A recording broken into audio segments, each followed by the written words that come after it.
Thank you very much for joining us. We are coming to you live and direct from the shores of Google in Eva. This neighborhood is now known as Pasadena Beach Homes. And we will be featuring some of the input from residents that live here later in today's agenda. Okay, we have a couple of introductory comments I wanted to make, and then we'll go through the introductions. First, we need to move the agenda around. We're going to start with number 4, which is understanding water quality report with Board of Water Supply here to help us with that. And then we'll go to the drinking water monitoring plan updates, if there are any, and the EPA is joining us online. And then we'll move to understanding the risk of explosions at Red Hill based on the testimony we heard last week. And then we'll go to the report from the Full Harbor Restoration Advisory Board. We have one of the members here today to share with us. And then we'll go to the testimony from residents of Beach Homes. And then we'll start testimony at 6:30 tonight instead of 7, because we need to be out of this facility by 7. If you are interested in providing testimony, love to have you do that. So there are a couple of ways. We now know as part of the trauma-informed approach to handling these kinds of crises, giving people a choice is key. So, welcome to the CRI, where you have to be fun and to the podium here and just say if we're concerned at all about not wanting to do that, speaking publicly, we have 2 forms of passive testimony. If you want to fill out an index card, which are available at the table in the back, and you can pass those off to the support volunteers in the back room. They will get those questions to me, and we can just read them off. And then also we have an online form. So for those of you who are participating via Zoom or are here and have your device and you want to, you can go to the QR code that is going to come up on the screen soon. And there's also a shorter bit.ly link that you can use and fill in whatever information you want there. If you want your name to be shared, you can put it in there. If you don't need to. And just write in your question. I do ask you do one question per submission because it makes it easier to keep track. So 3 ways to provide testimony or ask questions. Start now putting those in, and public testimony will start at 6:30. I also want to thank Kalahuli Hawaii and Mutual Aid Kalahuli for the food. We have Chinese food tonight. Thank you very much. Yum yum.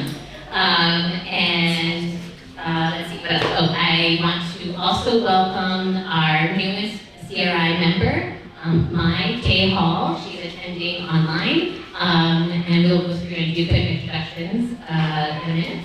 But she was elected from the nominations that were turned in that were announced last meeting. And this is also, I guess, a good time to say that we have 4 new openings coming up in September on the CRI.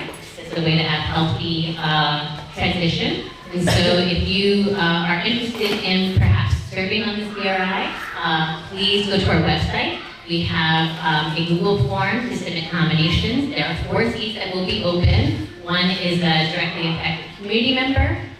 One is an organizational representation seat. So if you are a volunteer or staff with an organization that works on issues related to water quality, you can apply for that seat. And then we have 2 at-large seats that will be open. And the deadline for submitting nominations for those 4 seats will be August 12th, right before the August CRI meeting. All right, I think that's all the things. Good. All right, so let's go through and do quick introductions so everybody knows who everybody is. Marty. I'm Lacey, CRI member representing the impacted community. Aloha, I'm Melody Aduma. I represent an organization which is the Environmental Caucus of the Democratic Party. Yay! Susan Moran-Kay, at large. I'm Walter Shun, I'm a CRI representative for the general public.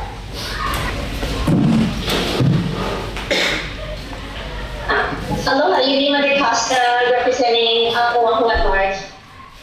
Thank you. Kealani?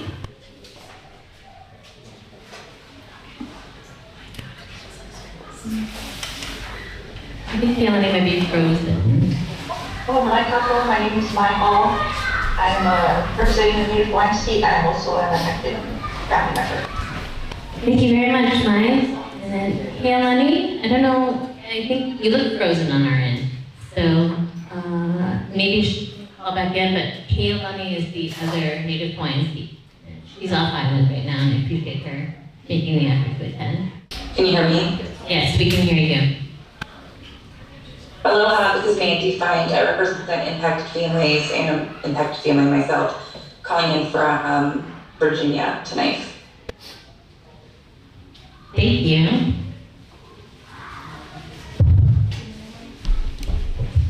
And Kimo David. David Kimo Frankel, if he's online. Oh, he's not here. Okay. Okay. Okay, we can go to the EPA. Want to introduce yourself?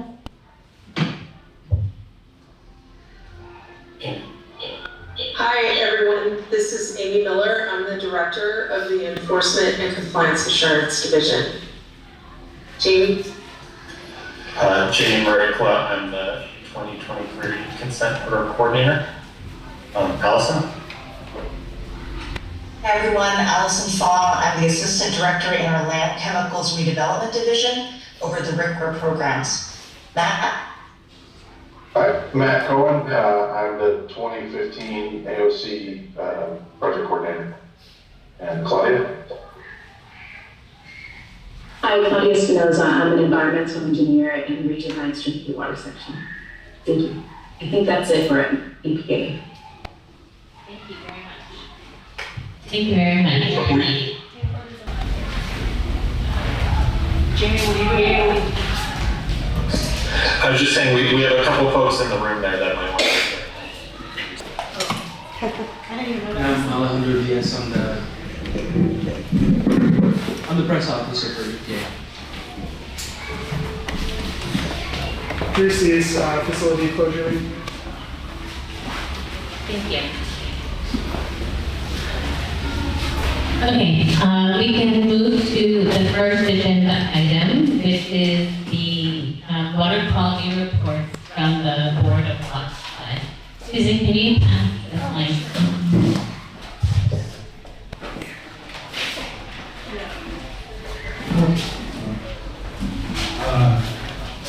Good afternoon, everyone. Madam Chair, CRI members, and everyone in the audience. My name is Erwin Kawanda, and I'm the Deputy Manager of the Board of Water Supply.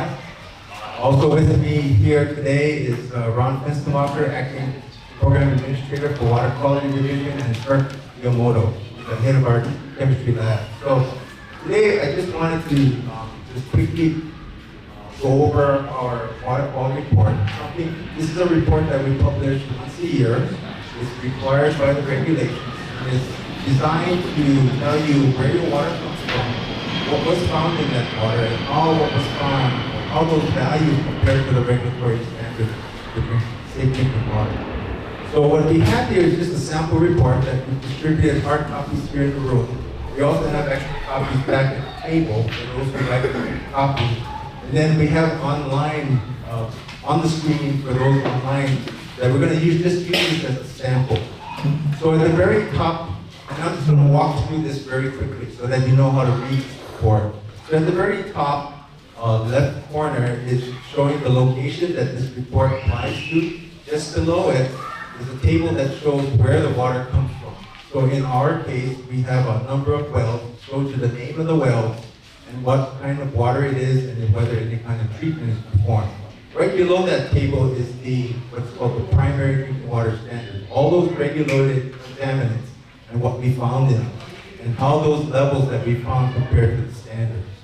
To the left of the page, at the very top is contaminants that are not regulated or unregulated, what's called unregulated contaminants. The same thing, what those contaminants are, how much was detected, and how those values compare to any kind of health advisories that currently exist. Now, the drinking water regulations require testing at the water source. It also requires testing in the water distribution system. So this is the pipeline network that carries the water from the source to your house. So right below that table on the right-hand side is the disinfection byproducts that we're detecting. Now, the rules require us to monitor for disinfection byproducts. You know, these products are formed when you add chlorine or other kind of disinfectants to the water. And again, what those disinfection byproducts are and how those levels compare to the standard. Right below it, the results of our microbial testing performed on our water system. Below that, the kinds of residual chlorine values that you can see. And then at the very bottom on the left-hand side of that table is the lead and copper rule test results. These reports are sent once a year. We also have them available online. So the rules require that for those water systems that serve more than 100,000 people, you have to make it available online through a searchable database. We already do that for our entire water system, regardless of size. So if you are receiving a Board of Water Supply water bill, you can go online. You'll get that report once a year. Or you can go online, enter a street name, and get a report for anywhere on island served by the board. Okay? With that, I'm happy to take any kind of questions. I got a question.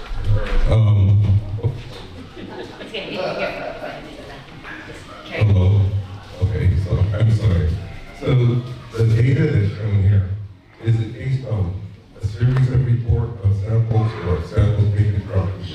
Yes, all the data here is based on testing we do throughout the entire previous calendar year.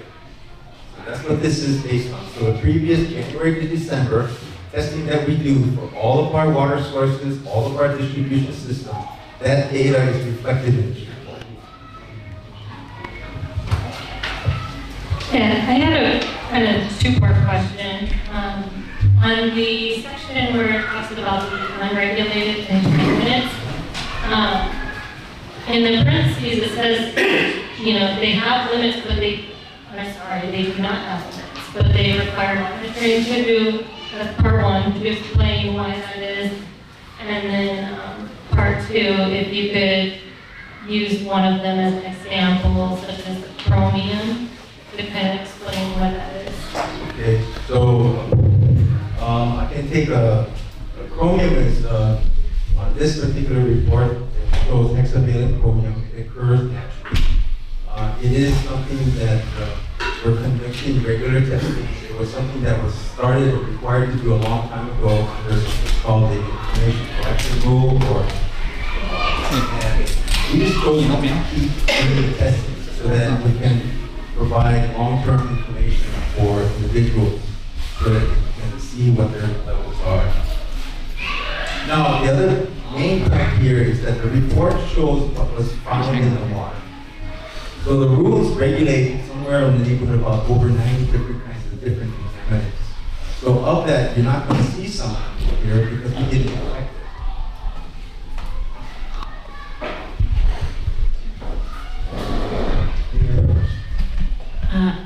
I know that for sulfate in the unregulated contaminant section, it's kind of high based on the health advisory.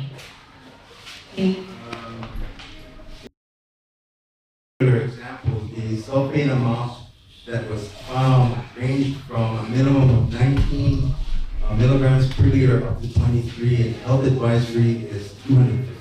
Oh, I see. So that's how you reach it. Period, Right? not, So, I thought it was 19,000. I no, was it's wondering. 19.0. Thank you, Carmen. Yeah. So what we're showing is what the lowest is, what the maximum is, and what the highest average is for all of the testing of those water sources shown on the far left. So that's what that represents. Thank you very much. Yeah. What is region? What area is region 3? Well, there's a map that goes corresponds. So we have this, with this report, we attach an information booklet that has additional supplemental information, including a map. And that map is subdivided into different parts. And in it, will show you where region 3 is, and I'll give you an idea of where that water source is located. There's a map of it. Okay, so just for the people that have been in this meeting, the Copalina water system is not part of your system. No, this is only Board of Water Supply. So Copalina has its own water system, it's served by the Navy's water system. Navy is also required to do the same type of report and make it available. So for us, what we do is, we send a report to every one of our customers on file. Now, you can get it online. You can make that notice to your customers and say it's available online. But some customers may have trouble, using computers, may not have internet access. So to ensure that everyone gets the report, we mail it to each one of our customers. So we're putting out about 174,000 reports every year.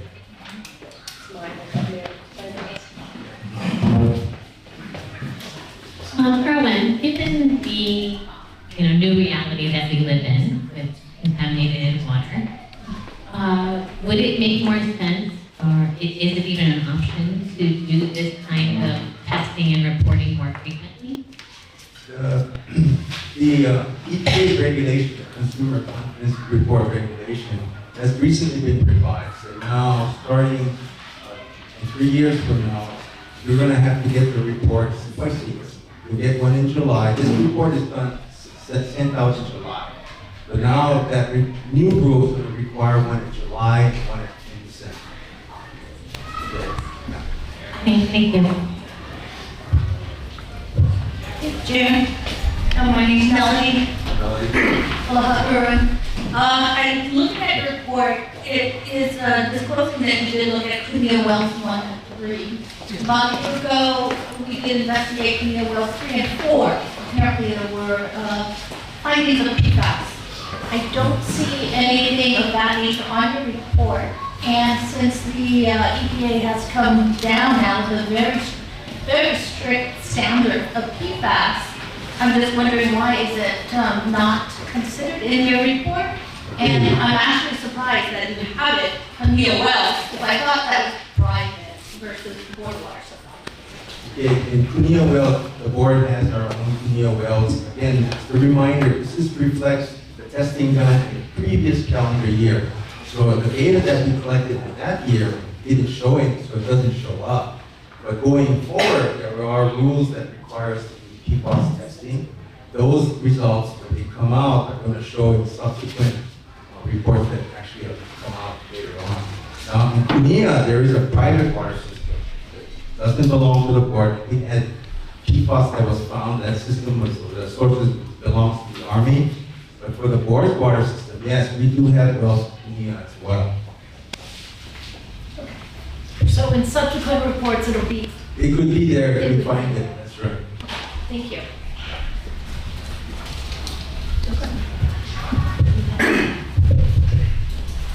Hi, thank you for coming. This is really interesting. So I'm noticing that 3 of the 4 wells have GAP, the filters. How do you decide when to put a GAP filter on? All of these wells here that are listed are in Central Oahu, and they all have been affected by pesticide contaminants or pesticide or agrochemicals that was once used as pineapple cultivation. So all of the wells there, Waipangu or Cuneo wells or Waialae, all of those have those traces, what is called trichloropropanene. And so there is Department of Health regulations that sets limits. If it's above that limit, we stop activated carbon. Okay, and then how often are those, what's the rules on when you switch those out? Well, the water is continuously filled with activated carbon. We do regular testing to check on the carbon and the performance, and when it starts to, at some point it reaches saturation. In other words, the carbon cannot hold anymore. When we monitor, we reach that point, we do change out of that carbon. Oh, so there's monitors on the GAP. We actually go out and collect water samples and do the testing.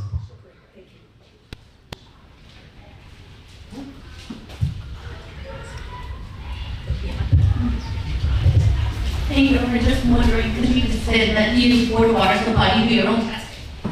Because to our understanding, the state does not do its own testing. It does go to the mainland, to Oregon, and I believe in Oklahoma. So how is it that the Board of Water Supply is able to do their on-island testing?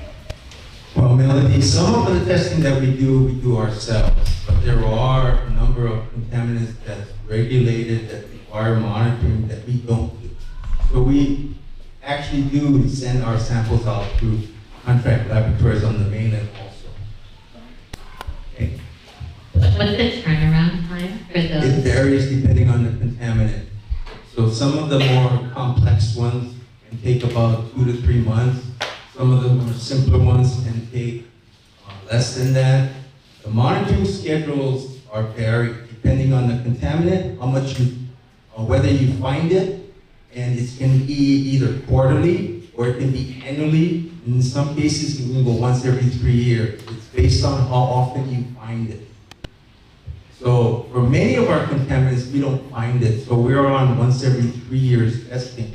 For some contaminants, like these pesticides, we know it's there, we're treating it. So we're doing the monitoring internally by us, and we do it more often, just to check activated carbon performance.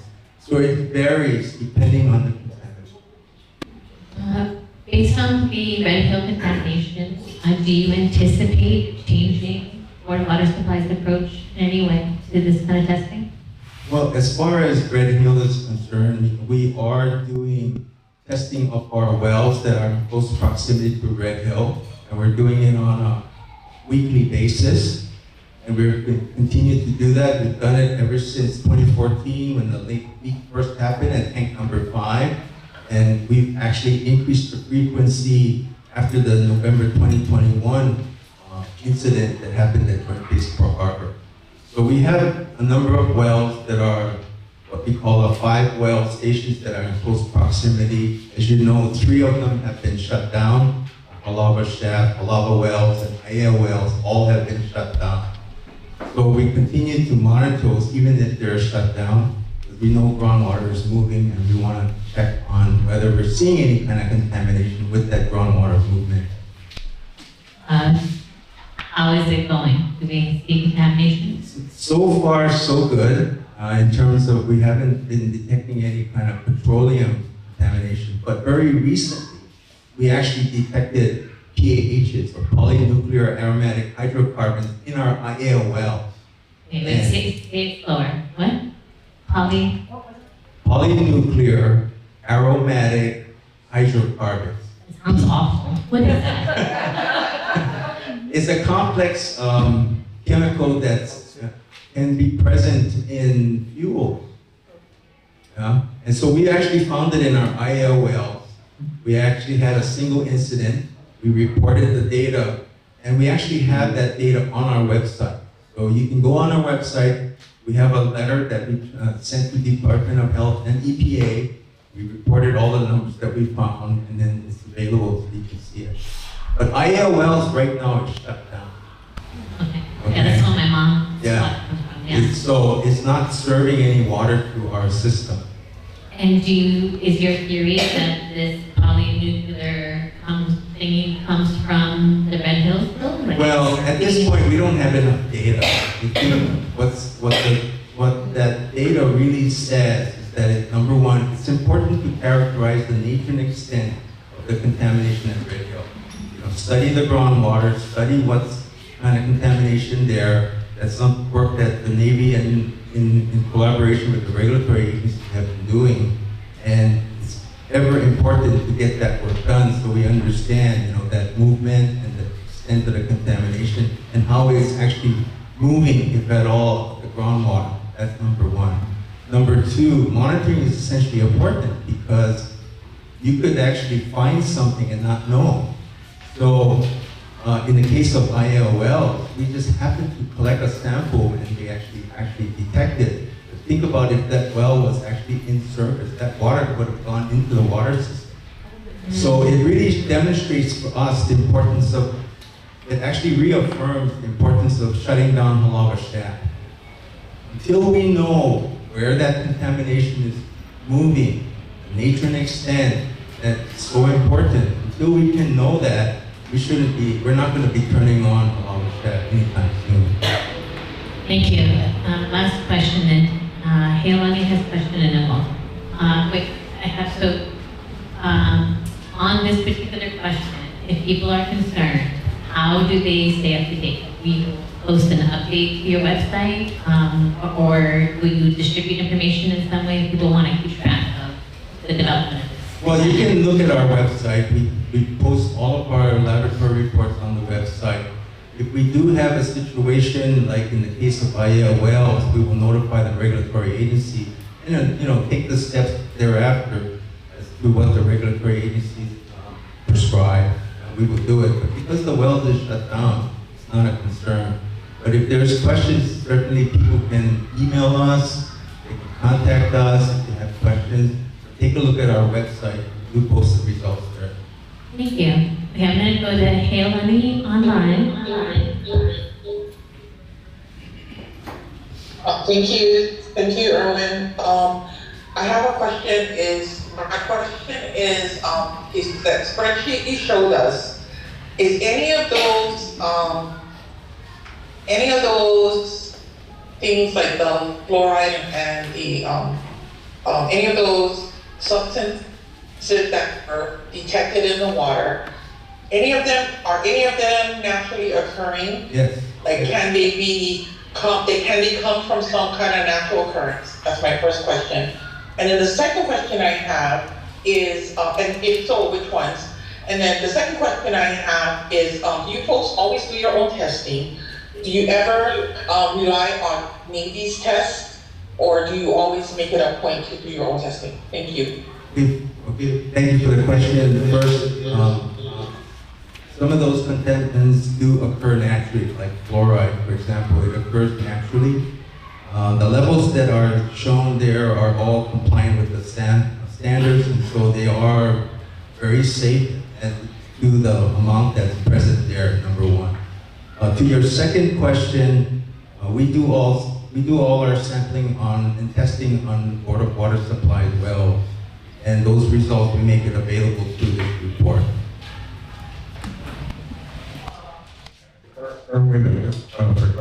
We do have what is called emergency connections between our system and the Navy's water system for specific places.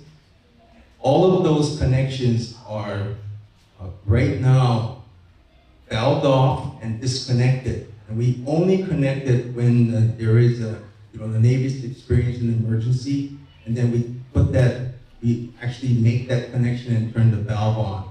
We also have in there what is called a backflow preventer, which prevents anything from the Navy's water system, whatever that situation might be, from backing into Board's water system.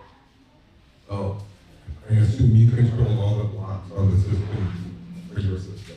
Right. My other question was, the detection at the Bahia well, did that occur after they reduced the 5 million gallons or before? It was recently detected, so back in June of this year. So I think the answer is after. So that would be an indication that the capture zone is not being maintained? Yeah, it's hard to say at this point. This is only one data point. You don't really have, you need to take data like this, information like that, compare that to groundwater model, characterization of the groundwater, nature and extent, understanding the nature and extent of the contamination. All of those pieces put together gives you a picture of what is occurring in the subsurface.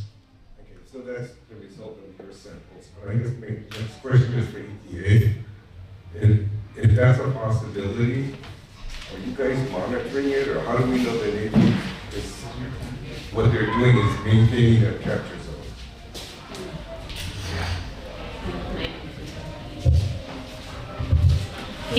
Amy or Jamie, are either of you able to answer Walter's question about monitoring the capture zone, seeing if the pump and dump water is working.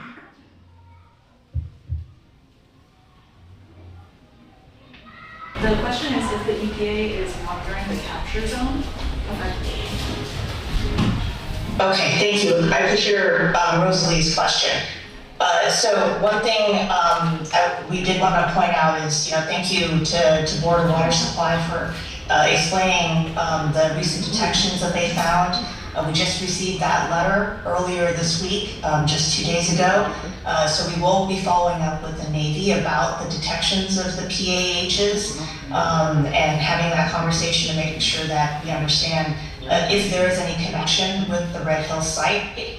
The capture zone is something that we are making sure that the Navy is closely monitoring, capturing controlling the plume from the Red Hill site. Thank you, Alice. Thank you, Alice. Thank you, Alice. Thank you, Alice.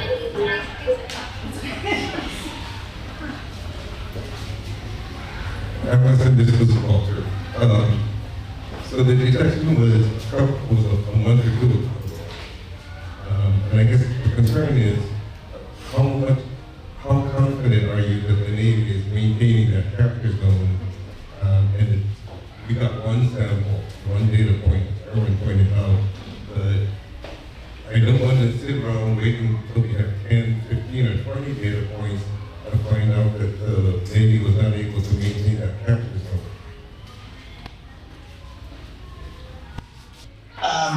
Immediately about this, to look at the Navy data as well. I think what Erwin said earlier was absolutely correct. I think it's important to consider the data, the monitoring data that Board of Water Supply is seeing, the monitoring data across the Navy's many groundwater monitoring wells, to understand if there's any connection. And all of this, considering it, in addition to the ongoing work that they're doing to try to understand the nature and extent of the contamination. So we're going to be following up immediately to understand if there's any follow-up that the Navy should be doing. But this is also part of, like Erwin said, a larger effort to understand and characterize the contamination coming from Red Hill.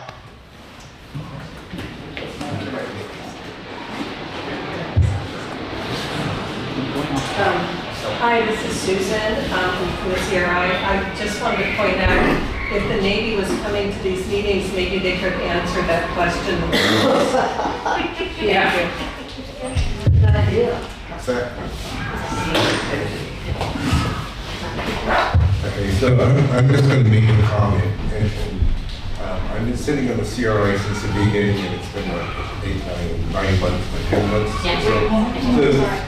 And this is a common problem that we have. We collect data over a period of time. So the Navy drinking water system, over almost 3 years worth of water sample data that shows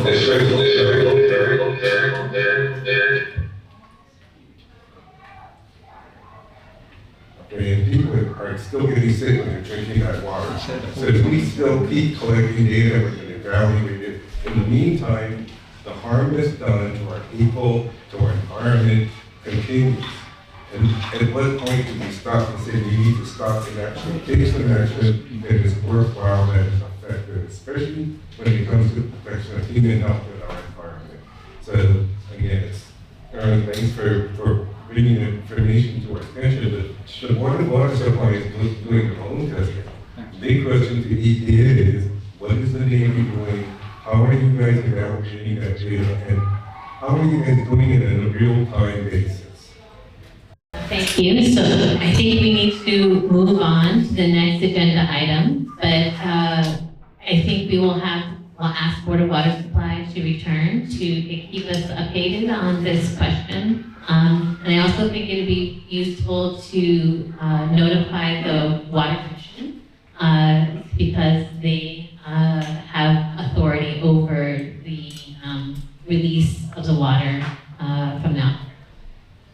Okay, thank you. All right, the next agenda item is, oh yes, thank you, Erwin. You are much appreciated. Okay, next agenda item, we're going to take it online to the EPA.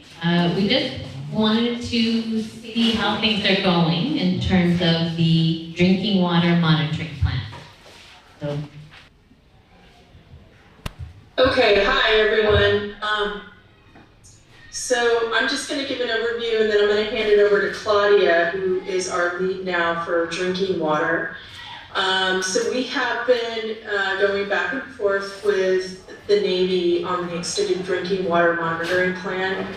We want to make sure that all of our technical comments from our subject matter experts are incorporated into the plan. Our intent is to enforce this new plan through the order on consent. And we are very close. We have some commitment from leadership of the Navy that we are looking to get this plan incorporated by the end of the month. And so that's where we're at. And Claudia is going to give an update on how the Navy is performing under the extended drinking water monitoring plan. Thank you.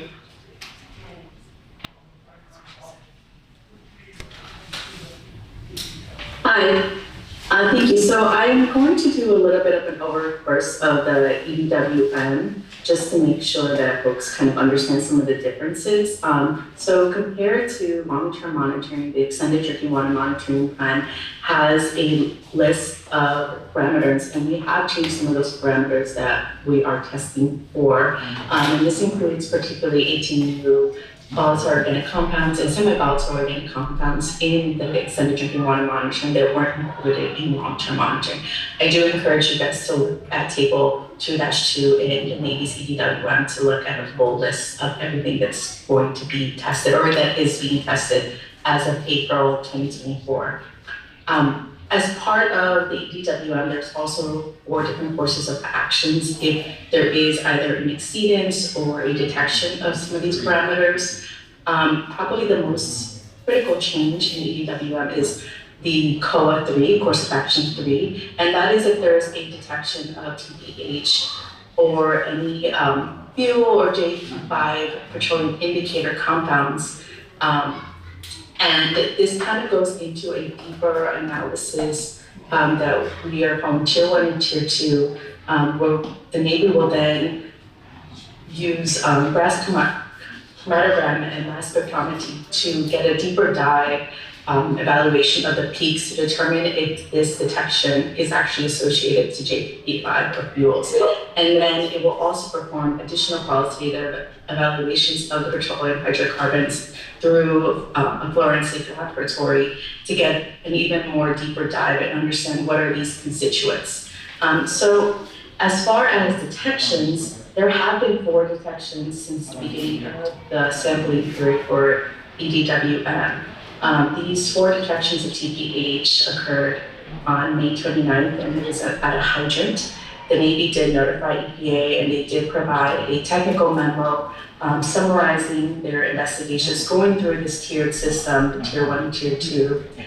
For this first detection, they determined that it was not due to petroleum hydrocarbons, that it was due to isopropyl alcohol contamination as part of the disinfection of the hydrant. The second detection was also from a sample collected on May 29th.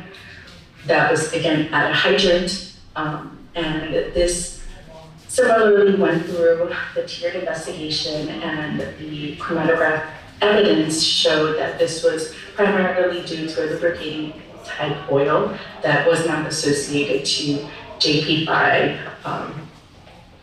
petroleums.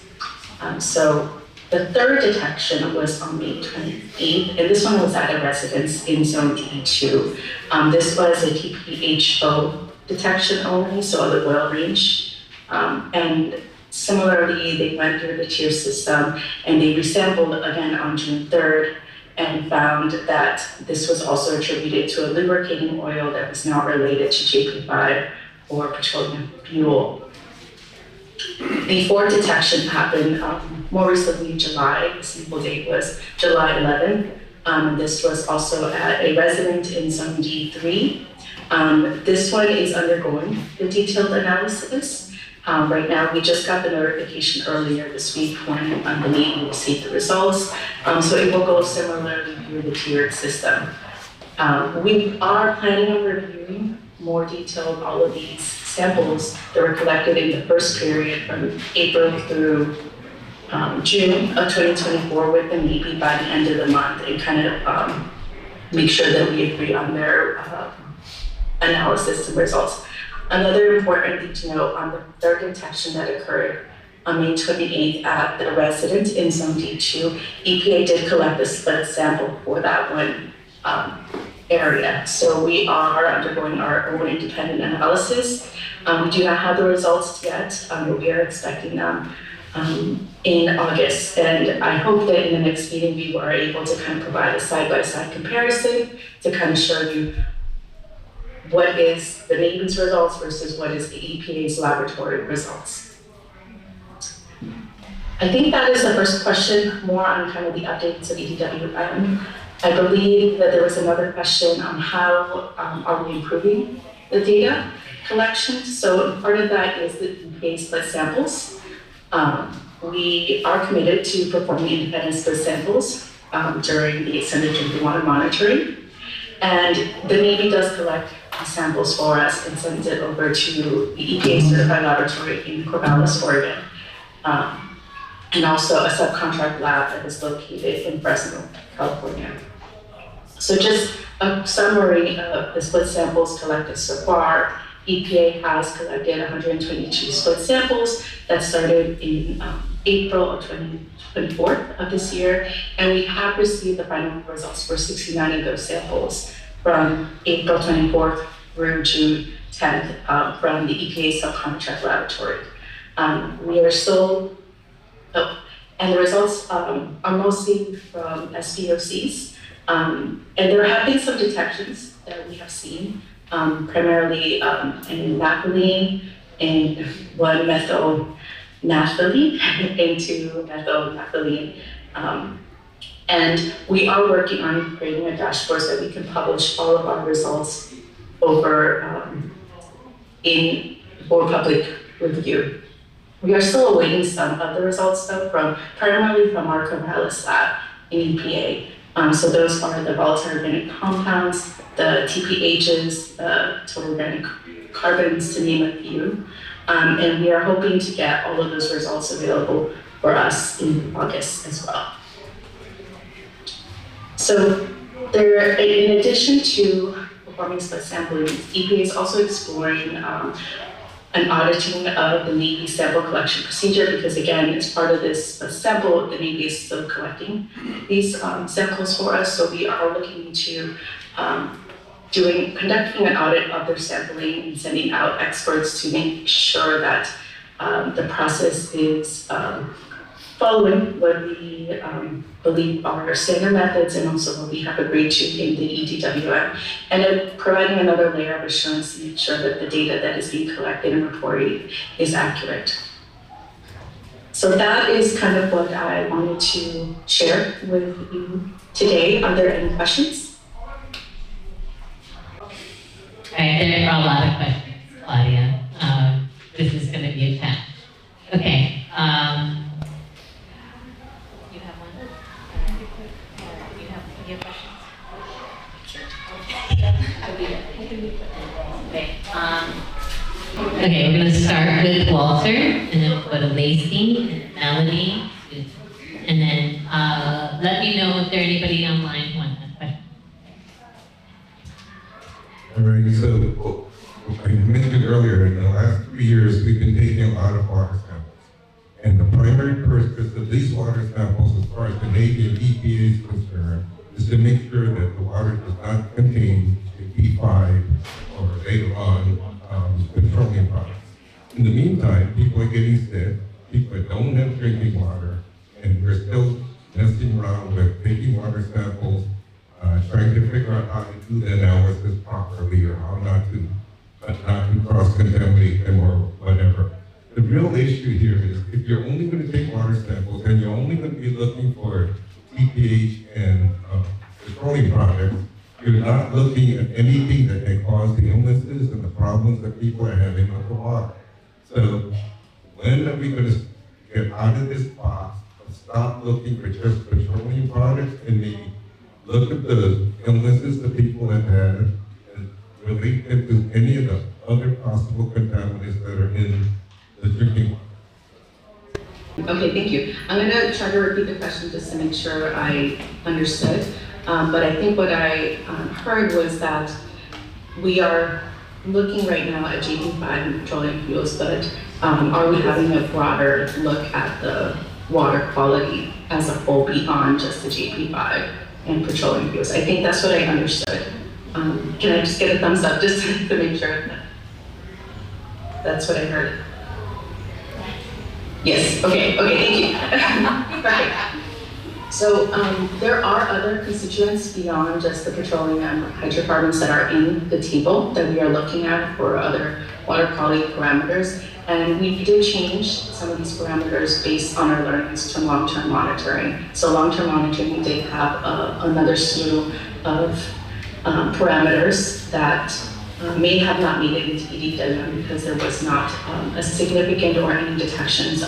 For example, some of the metals that we were looking at before, those are no longer being part of EDW1 because they were either not detected or not found to be significantly related to the incident. We are looking more closely at JP5 and petroleum fuels because that is related to our administrative consent order.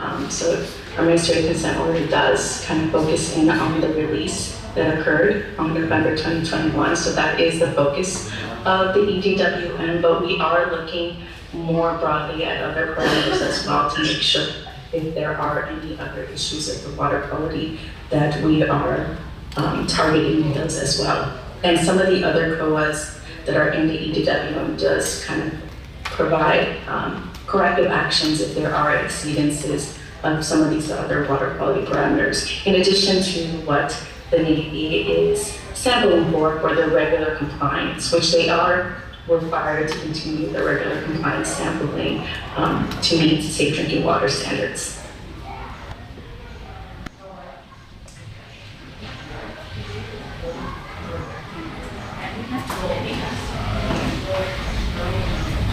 Maggie, do you want to ask her a question? Yes, can you hear me, Ridley? Yes. Okay, I have 3 questions. First is sort of in this arena, what is it that you all and or the Navy are telling residents in these areas, whether they live in the housing area where you're getting positive hits from the fire hydrants, or the residents from the residents' home themselves? How is it that you are notifying the individual resident, but then also the entire neighborhood that falls around the positive hit? Is the only form of communication that with the entire neighborhood where these hits are coming up is, a website, or are the residents receiving notification from the housing office, from the Navy in the form of a letter? Are they getting a letter on their door? How are folks being notified that there are still detections of TPH in their neighborhood so that they can be vigilant with their water? So I'm not sure if the entire neighborhood is being notified, but certainly if there is a detection in the resident is being notified through their water quality action team, in particular for residents, like the resident detection of TPH. They did go back to the home and conduct a second sample to kind of confirm the original results and compare those two. So the residents themselves, but that would be probably more question for the Navy to kind of understand if they are communicating broadly to the neighborhood, but they are doing a lot of those actions, as part of their efforts for their water quality action team. Right, so it sounds like we're sort of looking at this problem set still 2.5 years later in a vacuum. Meaning, we're not looking at this as water as being fluid and that this water system is interconnected and that folks live in a duplex, for example, or a quadplex, or they live on the same street, And I still feel like, as an impacted person myself and my family who has been deeply impacted, and we're still impacted by this, I still feel like it's a bit unfair, and it doesn't speak to transparency when we are only notifying a single resident instead of potentially the street or the neighborhood, that there are still positive detections for PPH. And again, it sounds like a broken record, but I'd like to highlight that we are still requesting transparency and that folks be notified so that they can be vigilant with their health and with their water. That's first. Second, this question is for Jamie. We received an email from you with some letters that came from the end of June, and I'd like to read and sort of ask a response. One thing that came to the Navy is, and I'll read it, it says, regarding the EPA's request for PFAS analysis of samples collected in February of 2024 from the retention line and collection drums that held fluids from the November 2021 release, Navy is unable to agree with conducting the requested evaluation. So you sent this to us, Jamie, and I greatly appreciate you doing that, but I'd like to know the follow-up. So you all, as the regulator, you make this request to the Navy, and then they say, we're unable to fulfill this request. And then, so what is the follow-up action? What have you all done since receiving this letter, basically the Navy denying to do what you've requested them to do? What actions have you taken as a follow-up to them failing to meet your request? Great, yeah, no, thanks. That's a good follow-up question. I'm gonna hand over to Allison, who's working on that right now. Hi, Mandy. So in that letter, we had made 3 requests of the Navy regarding PFAS, and these were requests we had previously made, and we were summarizing again in that letter.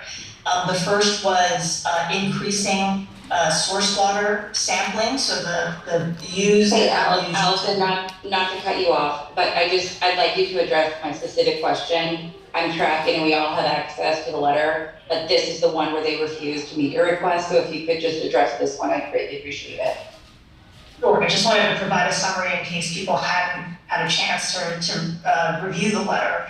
But the Navy did address 2 of our requests of the 3 in the letter. One of the requests that they had not addressed was regarding sampling of the AFFF retention line fluids that we understood they collected in February 2024, as well as these frac tank samples. So after receiving the letter, we are following up with the Navy, both at the on-island level as well as the Carnegie ONSCN level, regarding what they might be able to do to address some sort of sampling of the samples that they should be able to analyze. So we're still following up on that request. So to be clear, they did collect samples in February of 2024, and you all have not been given access to those? Is that the way I read this? Yes, we had requested that they take samples from the AFFF retention line when we became aware in February in advance of our defueling completion inspection that we did in March, that there was still fluid remaining in the line, that they take samples and analyze those samples. So but to be clear, they did take the samples and they have not provided that data to you all at this point, several months later. Okay, thank you. And then, yeah, if you could let us know, I mean, this has been going back and forth since early June, and how long do you think it is that you'll receive a response or be able to give us an update to the public? Yeah, we are currently following up on this one unanswered request and hope to be able to provide an update the next time we speak. Okay. And just a quick clarification, Mandy, sorry. Yeah, sure. They have the samples, but they haven't, it's not like they have the data, but they haven't shared, they don't have the data, they just have like the sample jars. So, we're trying to get them to test for it, which is a little bit more of a lengthy process, not just a matter of sharing data. I imagine if they're not sharing it, it's for a reason, but that's my own personal opinion, and we're working this issue with them with the lack of transparency. But again, I'll move on. My last question is for Amy. It's been some time since we've been able to speak to you publicly. There was a bit of controversy with some statements that you made to us about our congressional delegation and their support of the CRI. You made some pretty bold statements in saying that they did not support the CRI.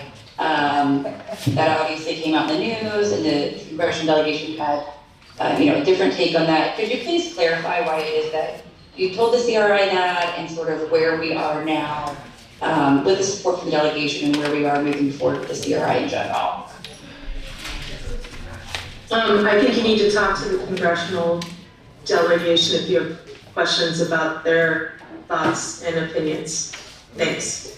Yeah, no, certainly we have, but I would just like to get your feedback, and for the public, obviously, since it did make public news, why it is that you said what you said, if you could just clarify. I was trying to clarify that I did have conversations with the congressional staff, and I'll leave it at that. Okay, and then could you provide an update with the CRI, where we stand with that, the consent order, updating the consent order, where the Navy is today?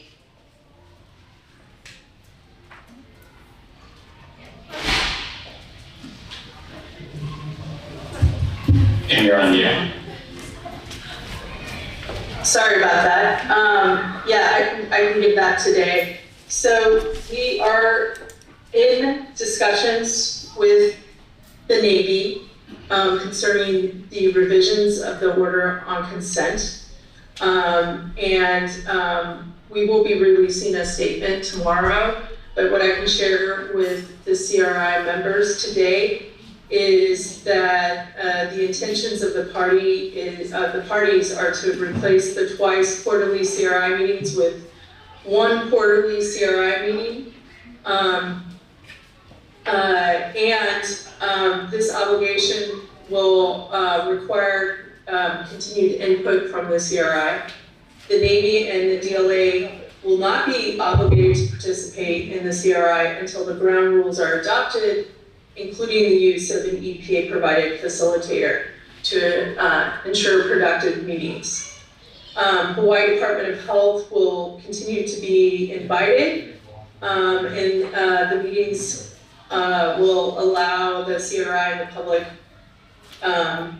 the opportunity to ask questions that are within the scope of the order on consent.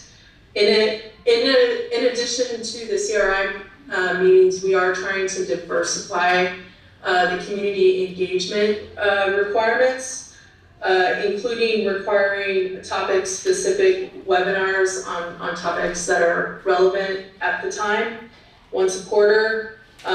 Also to ensure that Navy and DLA continue to have regular updates at neighborhood boards. And also just to have an annual community engagement plan to update things as they continue the work under the order on consent. Thanks. Warren, can you unmute? Okay. Thank you for that update, Amy. And we'll move now to Susan. Noting time, we'll have to go quickly. Okay, so we brought this up at the last CRI meeting. So you said, Claudia, EPA is doing split samples and the Navy is collecting these samples for the EPA. How does the Navy decide which samples are going to be split? Do they, randomize it? I'm just a little concerned that they're in control of the split sample and what goes to the EPA.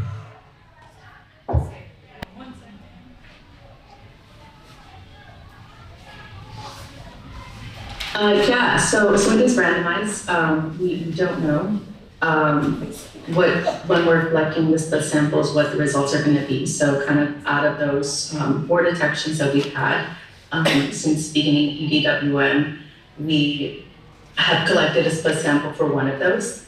So again, it is randomized. We're not doing split samples for everything. We're aiming to hopefully get up to 5%.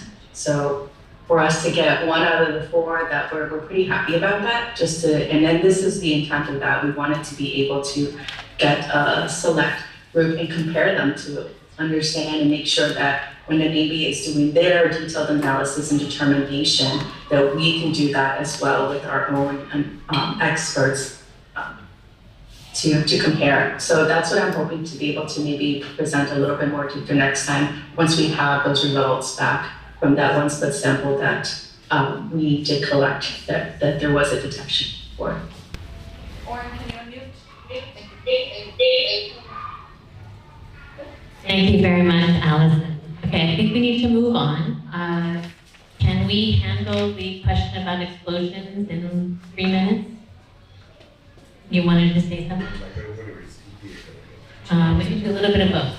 Do you want to ask a question first? Okay.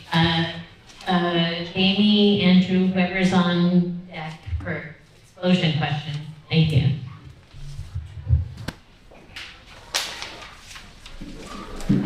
Okay. At the last CRI meeting, questions came up, comments were made about Red Hill and the 20 tanks that are up there, the possibility of explosion, fire, and a whole bunch of discussions regarding working inside tanks with hazardous atmospheres. So just briefly, to give you an idea, I spent 20 years working on shipboard tanks, fuel tanks, water tanks, sewage tanks, all kinds of different tanks. And so the importance of venting and degassing is really, really critical because that's what maintains the atmosphere safe where people can work. It also keeps the possibility of a fire explosion down to a minimum. So we had asked a couple of questions, and I had asked a number of questions regarding venting, degassing, volumes, flow rates, and so on. Jamie tried to provide some answers regarding the conditions of the tank. So I'm at a point where I'm telling you that if we believe everything this Navy said on all the stuff that they're doing and based on looking at their closure tank procedures, and they are maintaining that environment, that atmosphere inside the tank so that it's not a hazardous atmosphere.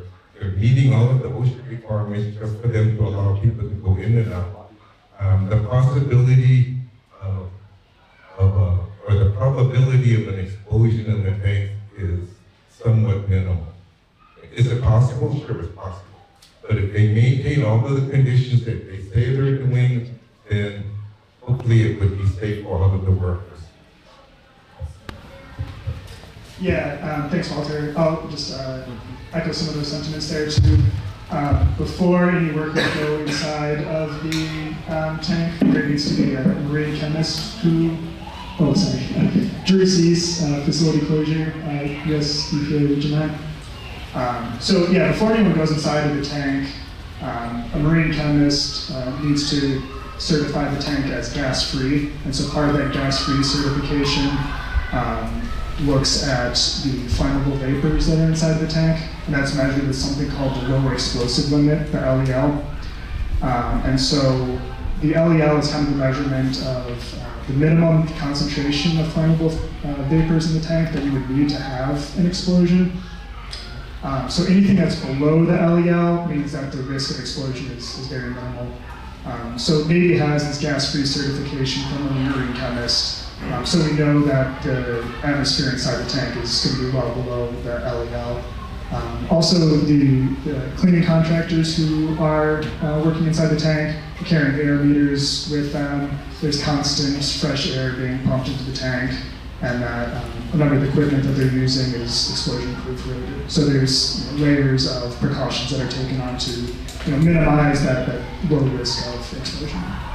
So I'll just generally say that this is kind of an area that's outside of EPA's area of expertise. Supplies fall something that's more with the OSHA regard. So there needs to be follow-up discussions or anything like that. I'd probably send you to OSHA for follow-up questions. But that's just, to my knowledge, the risk of explosion. Okay, I don't have a question. I just want to clarify a few things. So first of all, we have to take your word for it. We have to take Jamie's word for it. Notice that the Navy is not here. And they weren't there at the last CRI meeting when people had questions and concerns. And the reason for this the CRI so that we would be able to ask questions, raise concerns, and hear directly from the person's mouth what exactly they're doing to protect us, protect the workers, and protect our environment. So I appreciate you taking the effort, and I appreciate Jamie talking to the Navy and trying to get us an answer. And the concerns we raised on the OSHA standards being violated, again, the Navy's not here to explain to us. We did file a complaint based on Jamie's referral. So in order to support his referral, we submitted a referral of our own. We heard from the OSHA area director the other day that he says the information is too vague, it's not firsthand, and so he's not willing to do anything else. Again, the reason is vague. I don't have the Navy here to explain what they're doing. We don't have any firsthand information because the firsthand people are missing. So again, when we sit here and talk about all these things you want the CRI and the Navy to do, here's the bottom line. The community is not able to talk to people, to ask questions, raise concerns, and get credible answers from them. Thank you very much. Okay, we're going to move on to the next agenda item. We're going to have to move as quickly as possible and maybe have to stop the management to let us stay a little bit late. So we're going to move to the Restoration Advisory Board. Kyle, if you would like to, you can sit there or stand here, whichever you appreciate. All right, and for people who are in the room, there are materials on the table in the back that we got from the Restoration Advisory Board. And Kyle Kajigiro is a member of the Restoration Advisory Board for Pearl Harbor. And Big take it away. Mike Cole, thank you for inviting me. First of all, I want to just say that I'm not speaking for the RAB, the Restoration Advisory Board. I'm just an individual member, a layperson. So a little bit of background about this. The Comprehensive Environmental Response Compensation and Liability Act, CERCLA, which otherwise known as the Superfund Law, in 1980 created a mechanism, a process for addressing contamination. And the military adopted its own rules in order to address this process. So under 32 CFR, Code of Federal Regulations, Part 202, it outlines the rules that govern the Restoration Advisory Board. This came about because community advocates were pushing for more engagement, more oversight, and to be able to speak directly to the horse and get the answers. And they actually wanted citizen oversight, some kind of authority to actually impact the decision. What came out was this Restoration Advisory Board mechanism, which is advisory. It's co-chaired by the Navy or by the military branch and by a community co-chair that's elected. And there's a charter that sort of outlines the structure, the rights and responsibilities, the procedures for governing the RAB, the Restoration Advisory Board. So under the Defense Environmental Restoration Program, they have some sub-programs, Installation Restoration Program, IRP, which governs active bases that have cleanup sites. The Military Munitions Response Program, MMRP, which governs munition sites. And the formerly used defense sites, FUDs, which are formerly used military lands that are not transferred out of military jurisdiction. And that program is run by the Army Corps of Engineers. So they all sort of fall under this general overview, but they have some differences between them. The Joint Base Pearl Harbor Hickam Restoration Advisory Board has been around since, I don't remember the exact origin, but it's like late 90s, late 80s, early 90s. I joined it around 2001 or 2 or something like that. Henry Curtis has been on it since the very beginning, I believe, and he's the community co-chair right now. So if you want more history about the RAB, I would ask him.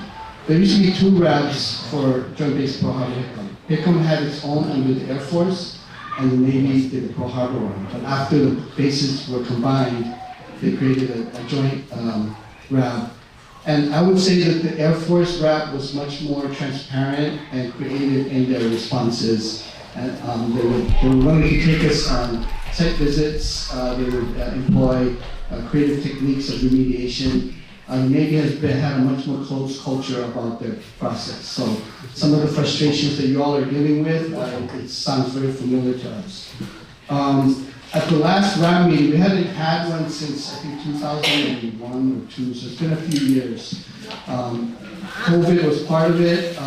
Usually it should be quarterly, or at least a couple times a year, but we haven't had one in a few years. So at the last meeting, something that would be of interest to this body is we actually have the report on the PFAS investigation. So they are doing a study of PFAS at 2 sites near the Red Hill tanks. One near the spill site, which is the added 6, called Area A, and another one at the lower entrance where the oily waste disposal pit is, where they also have found some PFAS in water samples there. So those are the 2 sites where they're doing more intensive investigation.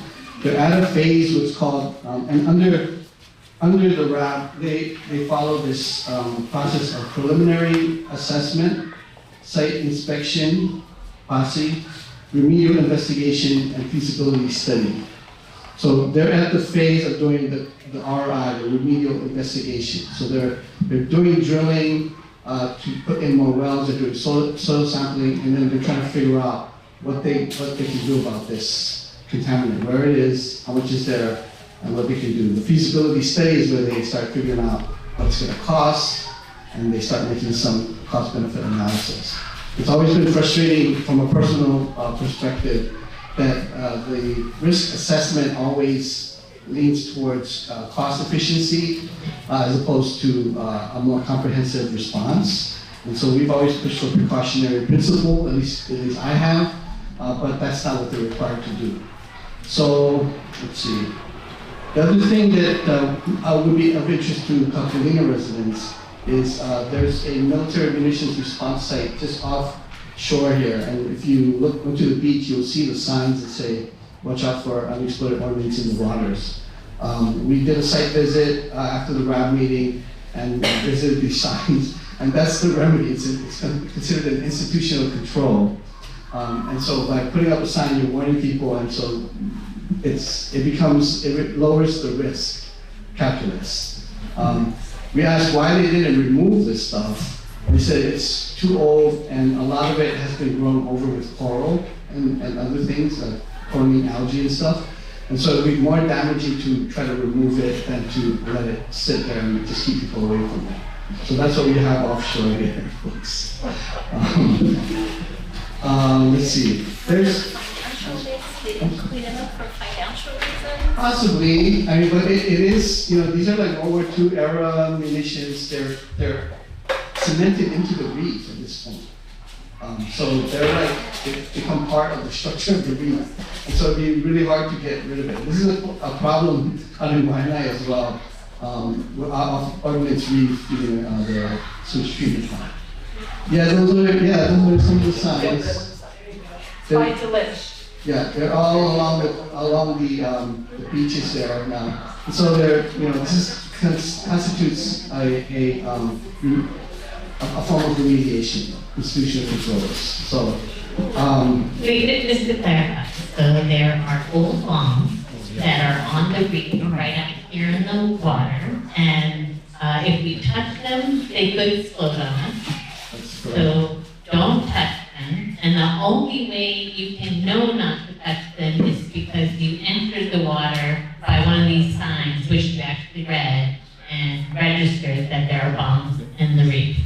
Well, I don't know if they're doing any kind of canvassing of the neighborhood, but they ought to. I think they do have restrictions. The other problem right now is that they've closed down the marina and stuff because there's an invasive coral that has infested the marina and parts of Pearl Harbor. And so they don't want any fishing, any kind of activity that could spread it. So that's the other thing. They're keeping people away from the groins, the rock walls and stuff, because and no fishing is allowed and all of this. So there's a lot of, So these old ponds that are in the reef now, are they leaching? Are we monitoring to make sure that they're not leaching? they possibly are leaking. We don't know exactly what they're doing. In Waianae, what's happening with the ordinance is it breaks down in the water and like the pellets of nitrocellulose wash up on the beach. So these are the propellants in that shoot the emissions. I guess they eventually break down in the environment, but they don't have a very active response to these chemicals. There's a long list of sites, so they handed out this at the meeting. If you went to the meeting, it's like double-sided. They have hundreds of individual sites within Pearl Harbor alone. So the Pearl Harbor complex constitutes one of the largest Superfund sites, national priorities list. There's hundreds of individual contaminated sites within it. The RAB will listen to maybe 3 or 4 reports every meeting on different sites on the progress currently. And it's everything from heavy metals, mercury, arsenic, lead, to perchloroethylene, solvents, things like that. We do have jurisdiction over some petroleum. So there's the giant fuel slick under the main base at Pearl Harbor. But the other thing to keep in mind is CERCLA does not cover petroleum products. That's why Red Hill is not under our jurisdiction here. It's only by kind of a special exception that they included these other petroleum sites. So what else is under our thing? There are, the PFAS will fall under the RAB jurisdiction as a Superfund chemical. And because the regulations are just being developed right now, it may change in terms of what the required response is. So that's kind of where it's at. And we have seats open for community members who are interested. So it's about as frustrating or more so than your classes here, but they do have to attend because it is written into the code. Right. It is the agenda is jointly developed between the community and the military co-chair. We can request for particular things to be added to the agenda, and Henry's usually pretty amenable to community requests. We can also request these site visits. So if this is something that people are interested in, I would recommend contacting Henry Curtis, the community co-chair, and putting your name in the hat. And I think the community members vote on who is appointed. Do you have a timeline for that? When should people decide whether to apply? Well, I would say contact him as soon as you are able. We're looking at maybe meeting quarterly again, but the schedule hasn't been set yet. Do you have his email address memorized? I don't, but I can get it to you, Chair. Okay.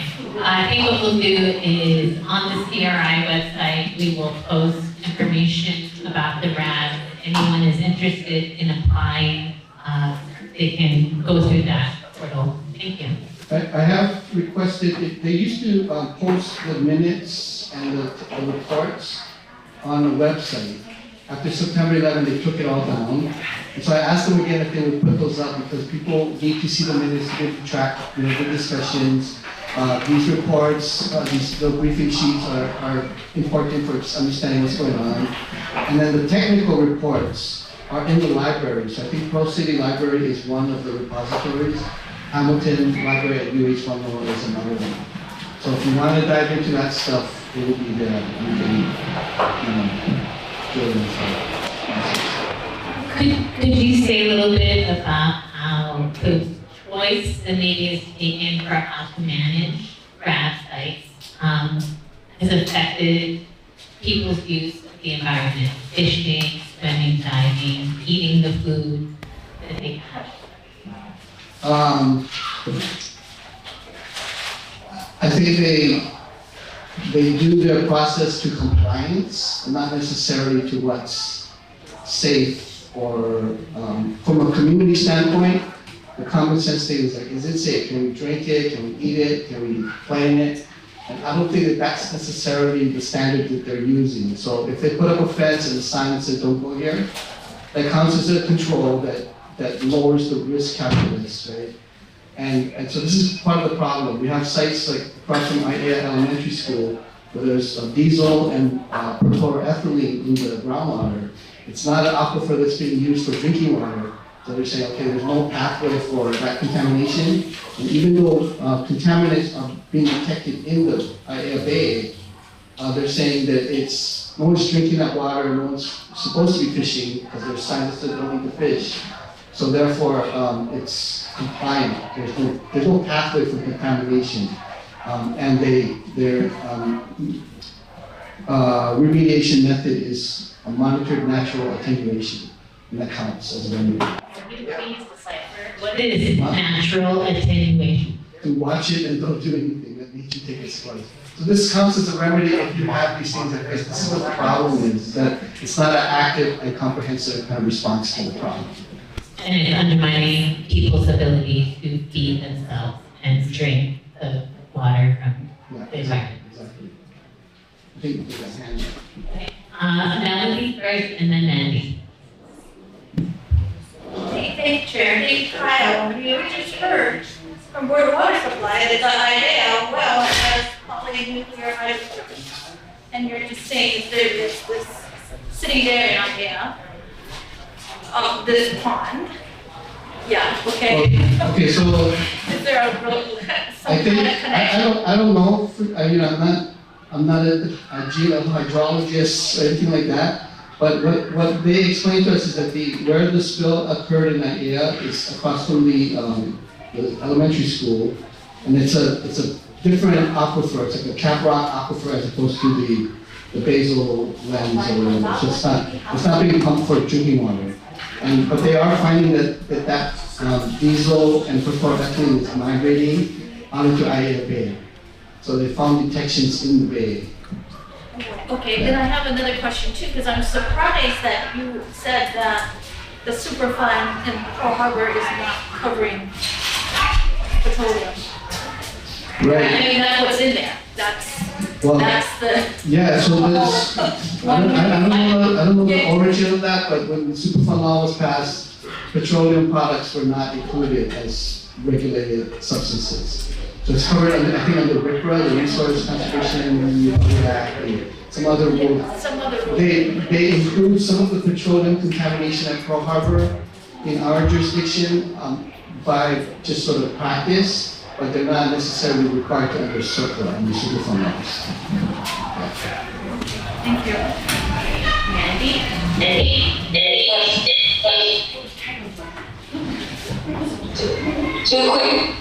Two quick things. I have to be careful because everyone is going to fill active duties, so public testimony when it comes to this subject is a bit limited for me. However, I would like to highlight that this is the same organization the Department of Defense was trying to convince this community of restoring their net leases. So I'd like to highlight that.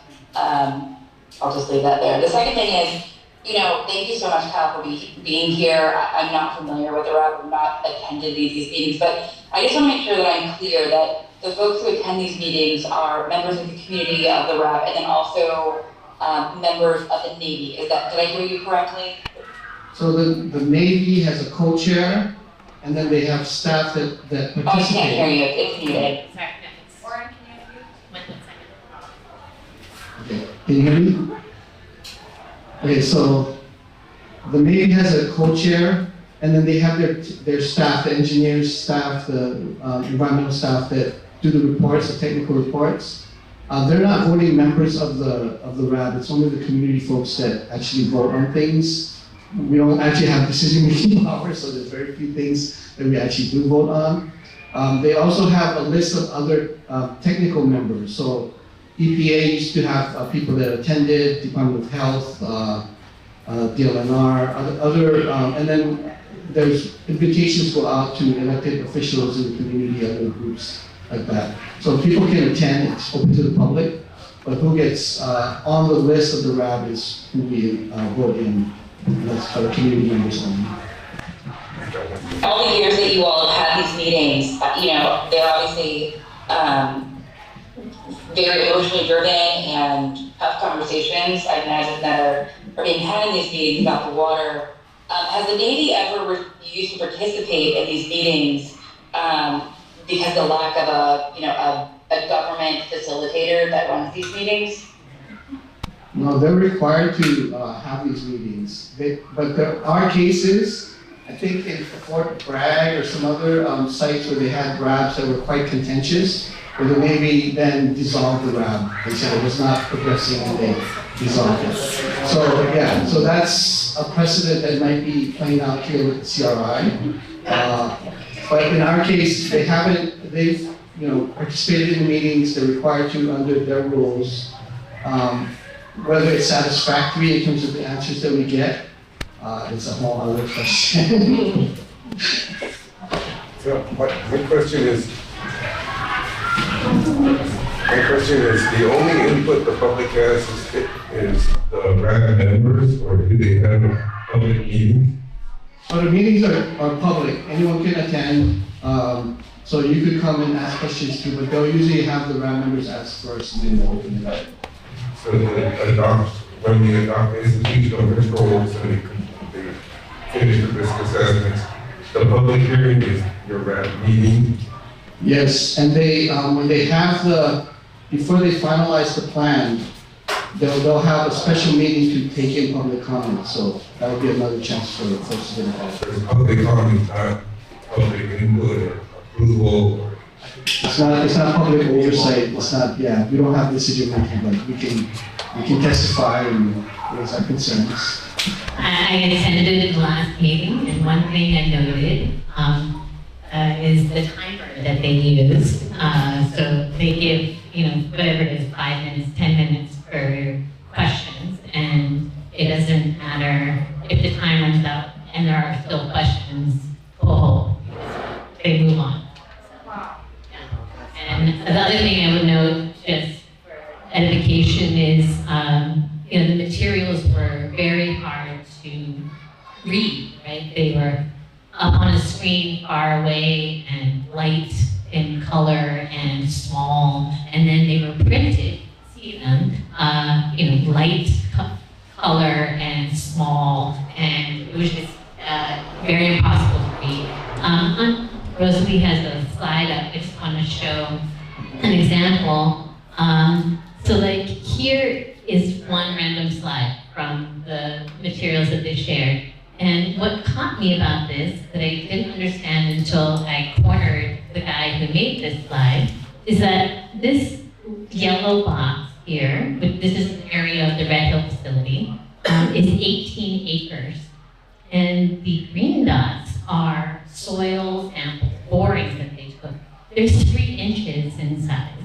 So this, depiction is, I think, meant to give us some calm that they're monitoring, but it's misleading in that the green dots are huge, and this area of the yellow rectangle is huge. Yeah, it's a small dot. The actual sample area is very small, but what's depicted is quite large. And there was no opportunity for us to drill down as a group to understand what we were seeing on this slide. And that's a All right, given the time, we're going to move on. Thank you very much, Kyle. We really appreciate you. 20 years on the Restoration Advisory Board. You deserve an award. I've done this for 9 months and I can't stand it. All right, we are behind schedule, but I do want to make a point of featuring the Capelina residents who are here. This is your opportunity. You can come up here to this mic, or if you'd rather sit, you can come here. Okay? Yeah, welcome to Capelina Beach Homes, where we have horrible Navy water. Don't drink the water. No, and thank you for being here. I think the Navy should be here. Of all places, they own this place. They provide the water here. We're a unique community with over 1,400 homes and well over, I'm sure, 6,000 people. We get mixed messages. I've been here 4 years. When the spill happened, the Army said, your water's bad. The Navy said, no, your water's good. And then the Army said it's bad, and it goes back and forth and back and forth. We feel like we're kind of the stepchild down here. We've gotten very little support. We've got very little from management. They put out a letter, the Navy says your water's good. They refuse to test hot water heaters. Navy refuses, Capitolina refuses.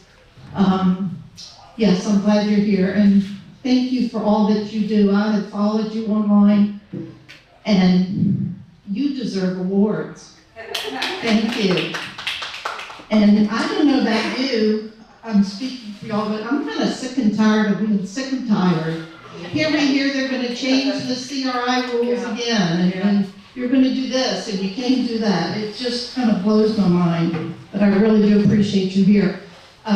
Many of our residents think the water's safe. Look at the people out there swimming, as you said, you know. But there are a number of us who don't think it's safe, and there are a number of us still getting sick. So my family's had many blood tests, urine tests. Luckily, we can pay for doctors out of pocket. We're going through detox right now. My husband's a retired Navy veteran. Nothing's been done for the veterans. Nothing has been reached out to him. And ironically, he retired from NAVFAC. So we thought NAVFAC was a wonderful organization that was going to take care of us. And we've been really disappointed with that. We still don't drink the water or cook with it. I'm still suffering from head sores, head loss. It's from the toxic water. I'm getting ready to go to my third dermatologist. And my husband went deaf in his right ear from the water and just had a cochlear implant at Tripler. But besides all that, there's a very small group of us that tries to provide safe water here. We go on one Saturday a month to Home Depot, and we purchase about 75 5-gallon jugs of water, bring it back here and distribute free to residents, limit 2 per family. So we're only serving about 30 families, which is very small. So I thank them. Mikey heads that up. Christine, who else is there? Michelle. It's wonderful that you do that, but we're running out of money. So if there's any ideas for any financial help or fundraising, we would appreciate that. And thank you again for being here. Thanks.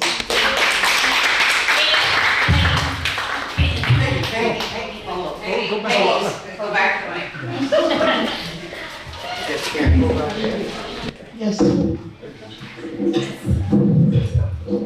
Thank you for sharing that information with us. My question is, when I've been here, I think when you guys have the thing at the beach where all the food trucks come and stuff, and there was trucks there that was giving out water. Was that you guys, or was that somebody else? It was the Navy. The Navy came and gave out water for a while, and then they stopped because they said the water's safe. Yeah. And that was quite a while ago. It's been a while since we got water. Have you looked at the Navy heart sample information on the website for Capitolina? Yes, I have. Mm-hmm. Yeah. Did you provide that to your doctors? Yes. Well, being military, we were going to Tripler, and any doctor you mentioned it to, they just stared at you. They wouldn't commit. They wouldn't agree to anything. They just really stared at you. So we went civilian and found civilian doctors who supported us and helped us. But luckily we can pay for it. But there are many, many people who cannot.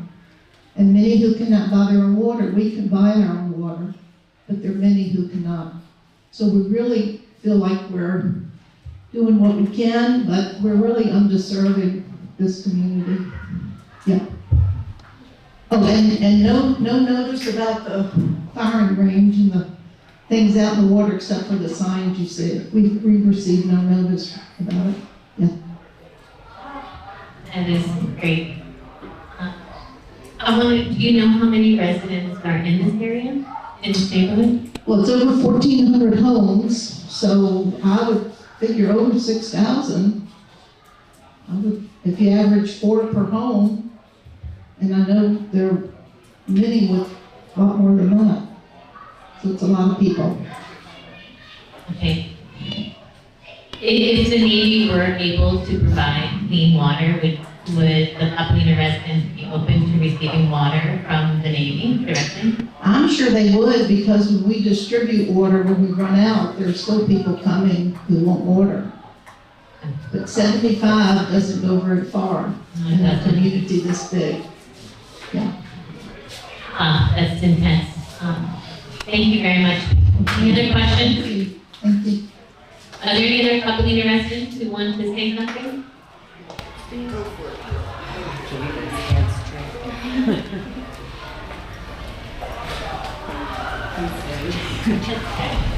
Hi everybody, I'm Christine Mabry and I live here in Capulina. I've been here 4 years next month and we are having a struggle getting water. Army brought us water first. Maybe didn't bring us water in the beginning. We supply the water through, every third Saturday of the month for the residents here. And we are out of funding as of next month. The Navy hasn't offered to help us with it, and I am one of the community members. People say, well, if it's that bad, why don't you leave? I can't afford to leave. My work is here, and I'm here alone, I'm disabled. I can't afford to leave, even if I wanted to. They have offered us no help. No help with the water. Those signs you see, they were just put up there less than a year and a half ago when they found out about the invasive coral. We've been here for years. People are fishing, swimming, everything in the water. Nothing was ever said to us. All of a sudden the signs are just there. So how does that make them, how is that okay? We've been here, some people have been here a hell of a lot longer than me. Why aren't they notifying the community that this stuff is in the water when we move in? Why do we have to find out years later through the signs? Because now the Navy's in trouble, so why not cover our ass with a sign? That makes it okay? Sorry about my language, I'm from New York. Sorry, free speech. It's not okay. And it's not okay for your choice to protect yourself and your family to be taken. That's not okay. No, it's not okay. I'm grateful Capulina allowed us to use the room today. Management was told about this. I'm grateful they let us use the room even if they didn't show up today. I'd still like to thank them for that. Thank you. Any other questions for Christine? Thank you very much. We're slightly behind schedule, but please go ahead.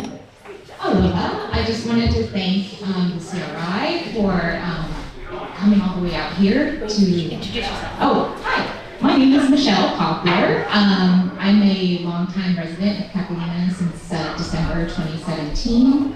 I also worked at the Joint Base Pearl Harbor Public Affairs Office between 2015 and 2018. So ironically, I worked in the very office that handled press releases for Cleveland Hill fuel tank facility. So I knew every single time there was a leak between 2015 and 2018. Yeah, so it's a long history, I won't speak more on that. But anyway, I just wanted to thank you all for coming. And yes, we are still having symptoms in the community. I keep periodically ordering my water tested, like about every 6 months or so, just to stay diligent. I inform my neighbors that I give them the hotline number, which is on like page 2, on the very small bottom of the Joint Base Pearl Harbor Bacon Safe Water's website, in fine print. Yeah.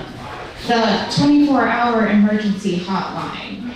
So I took it upon myself to, post it on our community Facebook group. Hey, if you want your water tested here. I've noticed more testing happening in community. That's been making me happy that they're be a little bit more responsive. I just feel like I shouldn't have to do that. I shouldn't have to tell every single neighbor that moves in, oh, hey, you might need to order your water tested. Have you had your water tested? Like, just, have you been having any symptoms? Oh, gee, well, yeah, I had my knee replacement. I had a bacterial infection and was in a hospital. Like, I hear these stories. And it's alarming how many people are, like, having symptoms that probably can be traced back to the water. And there's no proof because they didn't get their water tested, or there's just no way to prove it. So I shouldn't have to do that. The Navy, when they sent out press releases when I worked there, their tactic was to send it to the newspapers. What they should be doing, which would be the common thing to do, is send out a notice to every rental agency on the water line. Okay, so you just send out that press release, send it to every rental agency on the water line so they can send an email out to all of the residents. That way, we can make an informed decision and monitor the sheen on our water and just stay diligent with the hotline number on it. That's bare minimum. You can't just send it off to the newspaper and expect that everyone's going to see it because they don't. The whole Kelly newspaper that I worked for often ended up lining people's litter pans. It wasn't even red. It would end up like on a soggy mess on the Hickam community's doorstep. It wasn't being read. That's why I got laid off. It was gone. So they need to update the way that they send out these very important information. It's just being more, transparency looks like also having information be received in a way that the people can actually get it and make informed decisions about their health and safety. After I saw the signs, that's where I go to surf. So, I'm like, okay, I'm like surfing over the reef. I'm like, don't fall, don't fall. So, I truly, I know that they're just trying to save their own backs and save face, and that's just the way they've done things. But I would appreciate it if the Navy would take a look at, what informing the public should look like in 2024, and that the technology is available to them, and we won't be mad if they inform us. we can, okay, it's there. Radically accept that there's a problem, and we will stay diligent. But when they don't inform us, when they kind of like, this is not the thing that you see, it's, that's when we get mad, So we don't want to be mad. We want to trust the Navy, and when they don't show up to the CRI meetings, it does not rebuild public trust. That's not what public trust looks like. So,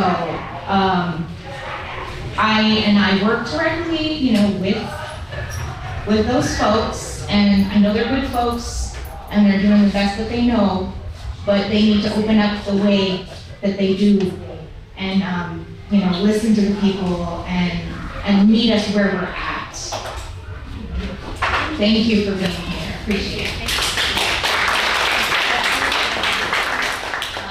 Mandy, do you have your hand up intentionally? Can you hear me? Yes. Hi, I want to say hi first, Michelle. Hello. Question. I don't know if there's anyone there who represents Capilina or not, but I'd love to know how they are informing the residents, new residents that are coming in. Have leases been updated to inform new residents that are coming in that there was a water crisis, and that there are still today, 2.5 years later, positive detections at every drinking water sample that the Navy does of TPH still drinking water? They are not in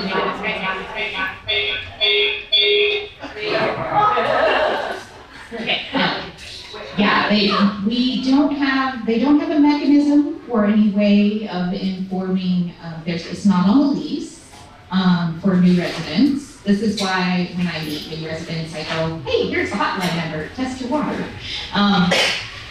So there is no notice. If they answer questions to people briefly, oh yeah, no, if people are looking to rent here, they say, oh yeah, no, but it's fixed. That's what they tell people, and then they don't give them the information. What we do have is the Joint Base Safe Waters Grant. On occasion, we'll have a booth at the school or at the Wednesday night market and make themselves available for questions. However, people don't really know what they're even there for. So they often sit there, with nobody actually talking to them except for me, which I'm like, hi again, hi friends. So that again takes me back. I've suggested to the Safe Waters Grant, and I've asked them specifically, hey, do you think you could make like a handout that goes like a one-sheet QR code that goes into the lease agreements for folks? So like when they first move in, they can click on a QR code and then go to the website and get all the information. Or do you think that you can put, when there is any updated information, like just send it out to all of the residential areas around Pearl Harbor and have those resident managers like send out a mass email, hey, if you need more information, or would like your water tested, this is the information. You don't have to say, oh, you don't have to scare people and say, oh, your water is contaminated, because no, this thing happened in 2021, and if you would like it, this is available. That's all they have to say. I'm not asking for them to make the alarmist or anything. I'm just asking for fair mental help. I specifically addressed this to Admiral Barnett, to his face, and he informed me that he had sent Kathy here in Capitolina many notices about putting out warnings to new people coming into RIP, and he was going to address that with her. Nothing done. I can speak directly to this issue too. Wait. Oh, sorry. Yeah. Michelle, did you see the electronic newsletter, the water notice, I guess? It was a Catalina newsletter, and it was, as I understand, emailed to hopefully all the residents. But it really read like, your water is safe, this is how safe it is, and this is why it's safe. And when I looked at that, it's obviously gives us opposite of what we're trying to get out to people. And the reason I found out about that is I went to a birthday party, brought my child over here, and I said, before we go in this house, don't flush the toilet, don't wash your hands. I have PTSD, so I'm like, we don't want any exposure. It's not safe for us in the tiniest doses. So I was very strict with her about that. And I asked the people, I said, did you know about this when you moved in? And she said, no, what are you talking about? I was like, well, this is kind of what happened. Have you noticed anything? And she's like, well, we don't drink or cook with it anyways. But and she referenced her two elderly folks that lived there, their family members, had been in and out of the hospital with full body rashes like 8 times, and just like ants biting them when they take showers. And I'm like, okay, so I wish they would be notifying people. These particular elderly people could not speak. I don't know if they had a stroke or something, but they couldn't speak. And so I'm like, who's speaking for them? Who's notifying the people taking care of them? They live here and they didn't know. So I don't know if you know about that newsletter. When was the newsletter sent out? I think I might have seen it, but often, people don't get their emails either. It's not because they don't send them out, it's just because, myself, I might have missed it, just in the fray of not checking my email. So I will go back and see if I actually have it. It's usually I get all of their emails. It was pretty varied and well decorated. So, yeah, it was hard to come with. Any other questions? Yeah, go ahead. Well, I'm one of the co-founders of Shutdown Red Hill Mutual Aid. We've been organizing in this community. The first day that we did a distribution of water was on Christmas Day of 2021. So this is kind of going on our third year of organizing in this community. And to Maddie's great question, none of the new residents know unless they've been apprised of the situation by the news or they literally work in the departments whose job it is to know about this. Nobody knows about the leaks when they first move in here. I know this because I have sat at many families' kitchen tables and knocked on many families' doors and asked them, how's your water? iPad with a hotspot. Ask them if they know about the Safe Waters website. Ask them if they want to check their water, or just tell them. The last water jug exchange that we did last month, before I went home, I looked up some of the highest detections on the website for TPHD. One's over 100 parts per billion total petroleum hydrocarbons diesel range that were tested within this past year. None of the households knew about it. Mainly because every single one of those residents had only lived in that house for a month or several more. Why do you think that is? Why do you think the turnover in communities like Capilina are so high? Right? It's because the leasing agent, management, the Army, the Navy, and the EPA do not inform people of these historic tests because it falls under their bullshit EAL level of 266, right? Would you drink water with over 100 parts per billion of TPHD in it because it's technically not jet fuel? I wouldn't. So, one more example. Went to the food truck day, the Wednesdays. Great, you should go. Don't drink the water, but eat the food. Before I was kicked out, it was around 7:30, and NAVFAC was just setting up their table and asked me if I had an external power source because they couldn't turn on their 90s era monitor. I think they're running on Windows 95.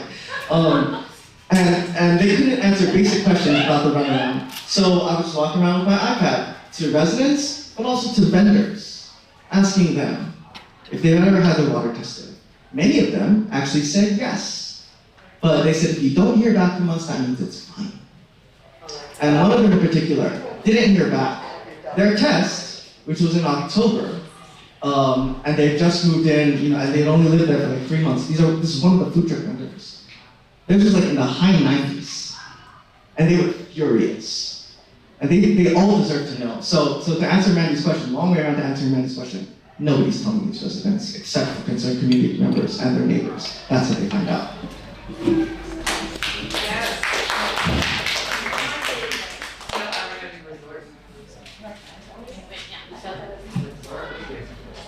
So I think we're officially in the public testimony phase.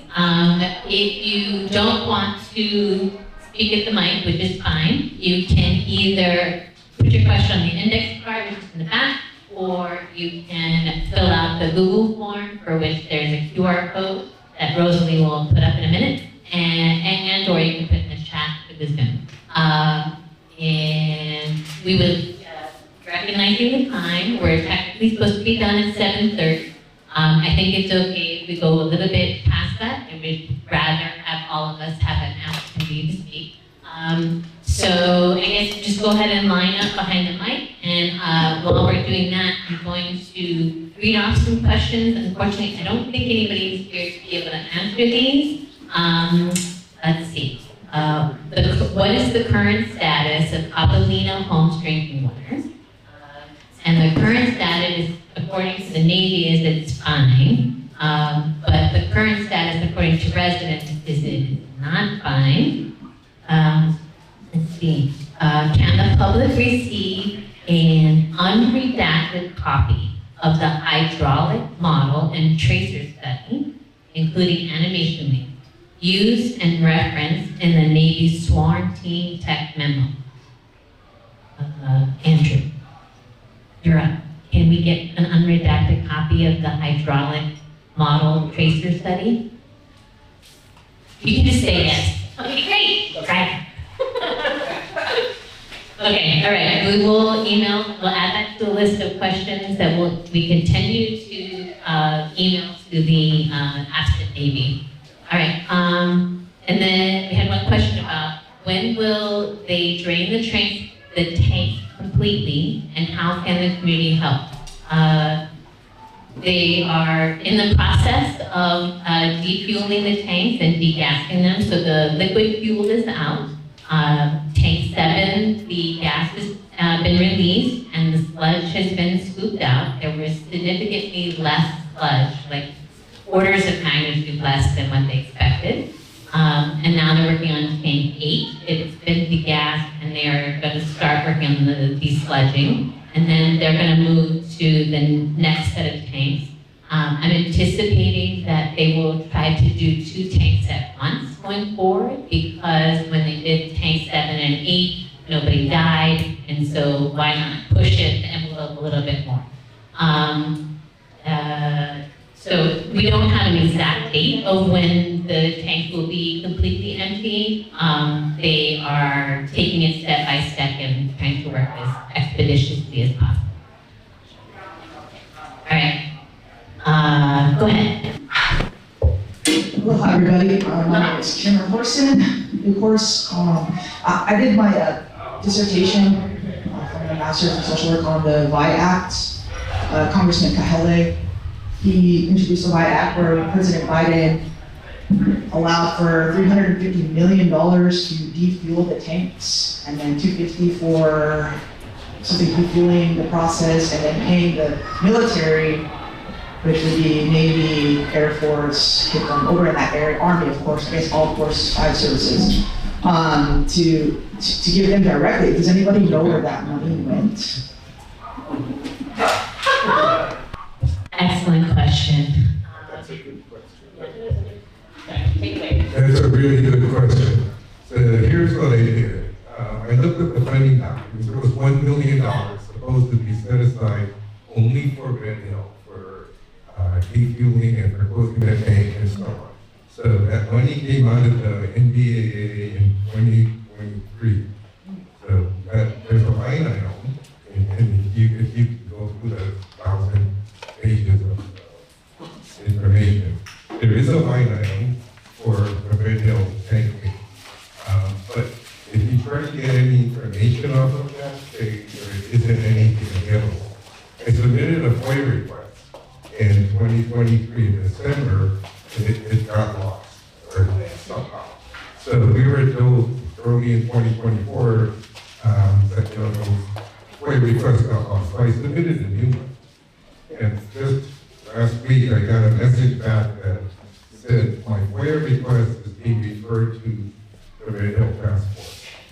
But one other piece of information that came up, Admiral Wade, before he left, gave this summary of all the heroic things that he did.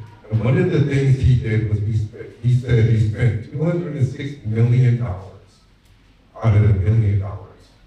So he was turning the rest over to Admiral Barnett for him to finish doing the closing. So if anything is mind-boggling to any of you, $200-something million to drain the tanks, are you kidding me? That's what he did. So that's what he said. I mean, I can't get you the funding documents. We'll see. The FOIA request, I might get record maybe in 2030 or something.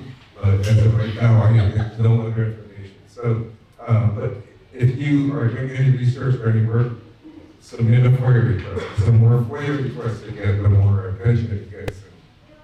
I just want to say, this makes me so upset because this, like I kept saying in the demilitarized Oahu, I think you were there, right?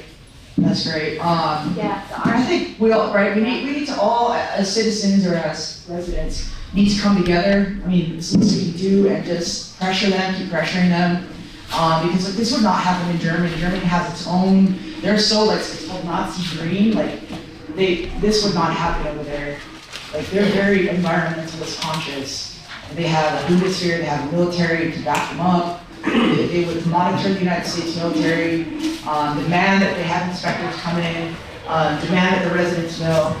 This is just abuse. And the military just comes here, they come here, the generals, whoever comes in and out of here, they just do their 3 or 4 month tour and then they get out of here and they contaminate and leave and contaminate and leave. So I don't know if there's something to do with the governor and law enforcement. I don't know if the state can do anything more. But it's really serious because the control injection, we are south of those injection lines where the Halava aquifer, that covers all of like White Pie, and then what's the other aquifer? There's like 2 more. There's a Halava, that's like the main one. That the Navy uses the Halava aquifer. So we are in Mackay, so like the gravity is not on our side. Not only that, even if they take the sludge off the tanks, there's still like contamination from the tank. Let me look at it. Sorry, I don't have it all in my head. Let me just read you a couple paragraphs from my paper. Okay, currently the tanks are mouth of the injection control lines of the water distribution points. Gravity is not in the local residents' favor. The fuel will leak downhill into the residents' homes. That's us, or Catalina. I live in Eva, so, and I have classmates that lived on Hickam in my class and Air Force. And her husband was Air Force, and they didn't have water. So I had a lot of my classmates were affected by it, and it expected them as in my group. I'd be like, hey, what's wrong? Hey, I didn't get to take a shower today. I was like, yeah, that kind of would irritate me, right? So I don't have clean drinking water, so it affects like a lot of people.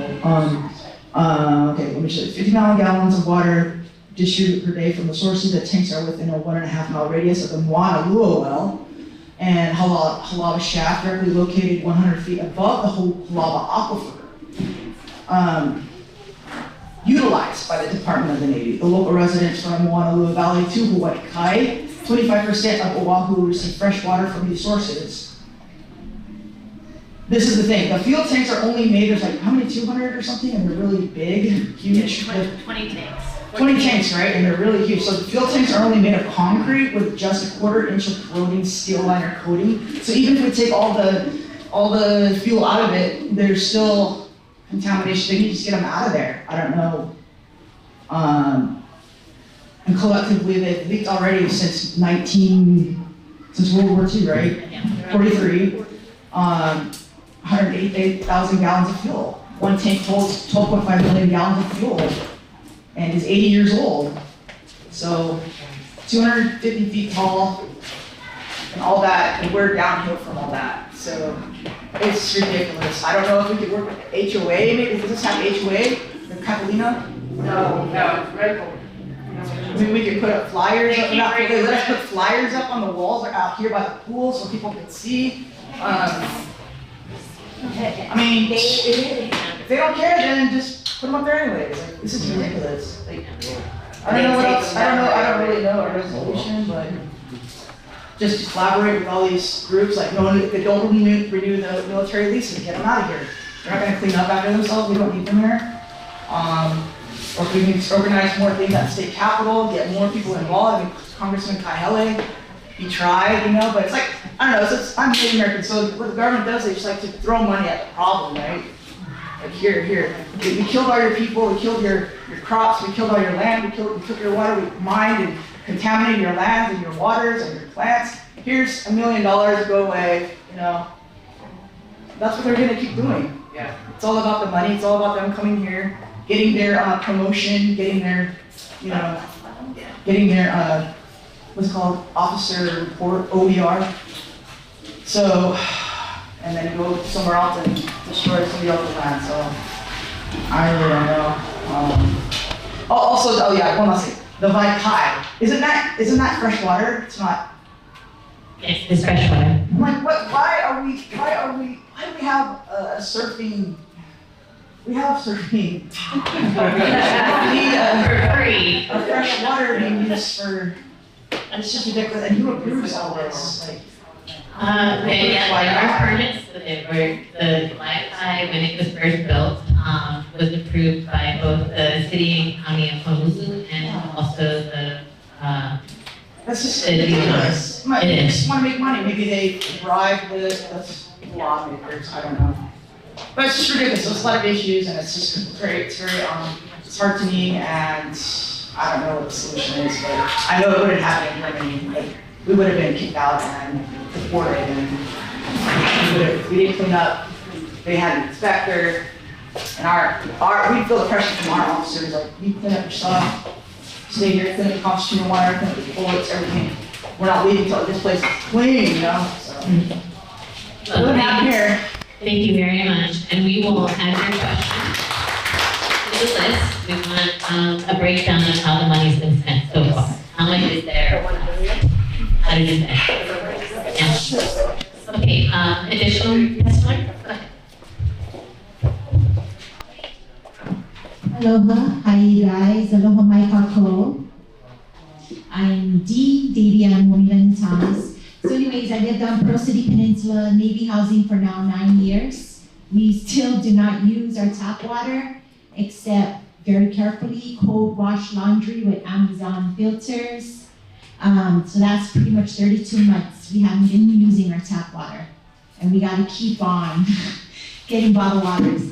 But anyways, I just wanna say that I was the first one to have called to report about the very day that the Navy began degassing the tanks at Kapukaki, at Red Hill Mountain. And how I got the number was, I went to Department of Health, their clean air, and then they were like, I can tell they were like whispering like, oh my God, somebody's calling already, somebody's complaining already, oh my God, oh my God. So they ended up giving me the Navy's hotline number, and a young woman that was on duty answered the phone, a sailor or some sort, scientist. And then she ended up also giving me the number to a medical number to call in case anyone comes down with symptoms. And I was feeling symptoms. And so I was already alerting some of our CRI, our ER protectors, that hey, I'm feeling something, man, and I never feel this like itchy throat, burning eyes. At the same time, another, I'm gonna keep her anonymous, another military spouse was feeling it too across our Puloa, Waimoni, our Pearl Harbor Bay waters. So when I called the medical number on Saturday morning, that was like what, the second, third day they were degassing. And sure enough, the leadership, the Navy leadership sounded kind of like hesitant, like oh my God, a first caller. And he was asking me questions like, because I told him for sure, like I never get sick. I eat healthy, I look after myself. Even though we've been in Pearl City Peninsula, I haven't gotten any, and though I'm from this island, I haven't gotten anything like this in such a long time since we stopped using the tap water. And so he was like, okay. So he put in my request, and then I told him all my symptoms, and when he called me back, he was like, ma'am, we are going to have to do an investigation. We're gonna have to send some of our guys over. Where do you live? I told him I give him my address. I'm like, whoa, I'm about to have my son's high school graduation gathering. I was like, well, can you just come? Just come, because I have to warn my immediate ohana and my island friends that I've known for years on this island. So they didn't end up coming. So he ended up gathering with the Navy or whoever he talked to up at the Red Hill Mountain, the ones that were looking at the air monitors, and they said nothing has gone over their first line of defense of the line monitors right along the Red Hill Mountain. So I said, sir, have you guys warned any of the military community around the Red Hill officer housing that's right there at the foothills of Red Hill Mountain, and all the local residents that are living in all the local communities of Wanalua Valley and at the Red Hill Complex Apartments, and even across the street, which is AMR, Red Hill, Army Housing, and then of course Kaiser Moanalua, where I go doctors at. And he and that other woman at the Navy hotline said, no, I don't think we've done that. We just have it on our app. I was like, I had to delete that app after the defueling because to make room on my phone. So I just want to say that I was the first. Again, I'm always the whistleblower. Thank you very much. We really appreciate it. Okay, so I don't think there's any testimony online. I did get us several questions, which I think EPA, I'm hoping you guys might be able to answer. If Amy's still on the Zoom, she might be the best one. I'll just read off all the questions and then I will turn off my mic and be quiet, so hopefully to spare everyone's ears. Okay, all right, here are the questions. I think there are 3. Is the EPA or Navy sampling for PFAS and JP5 degradation products? One question. Considering the Department of Health environmental exposure assessment noted a high boiling point hydrocarbon detected in both wells, and the RHSS samples through the summer of 2021, what is the EPA doing to aid in identifying what that or those chemicals may have been? And what are they doing to ensure that they are no longer a threat? Okay. Another question, are PAHs, which I think is polyaromatic hydrocarbons, excellent vice chair, are PAHs ever considered high boiling point hydrocarbons? And then finally, there's a question about notification. When there is a PPH detection in a duplex, are both residents, households notified? And generally, how are people notified when there are PPH detections? I'm hoping there's someone online with the EPA who can answer these questions, and if not, we'll just harass Andrew until we get our answers. Can I copy the questions for Amy in the chat really quickly? Yeah, so they can. Okay.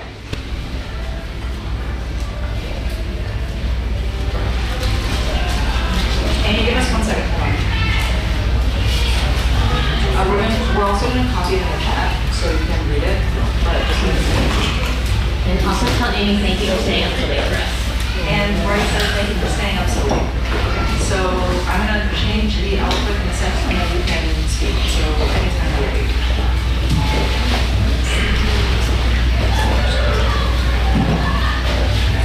Okay, can you hear us? Yes.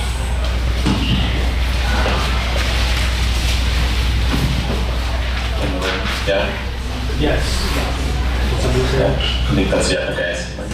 Okay, so first question is the EPA or the Navy sampling for PFAS and JP5 degradation products? I don't know, Amy or Claudia, you want to answer it? Otherwise I can jump in, but Claudia's still on. Go for it, Jake, you're all out. So on PFAS, we did request sampling. This was the letter that Ian had referenced earlier. At source water, as well as in groundwater. We're working with them on groundwater sampling regime, as well as they did agree to commit to regular testing of the source water. We also looked for PFAS in our investigation early June. We haven't got the results back. The Navy, I believe, also did split samples. So there were limited testing on a handful of homes that we looked at as part of that investigation. And then I'll have to hand it over to Claudia for the second one about the JP5 degradation products.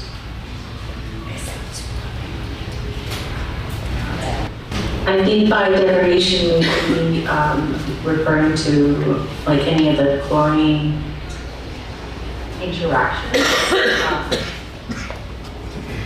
I think we're looking at different volatile organic compounds and semi-volatile organic compounds, as well as total petroleum hydrocarbons.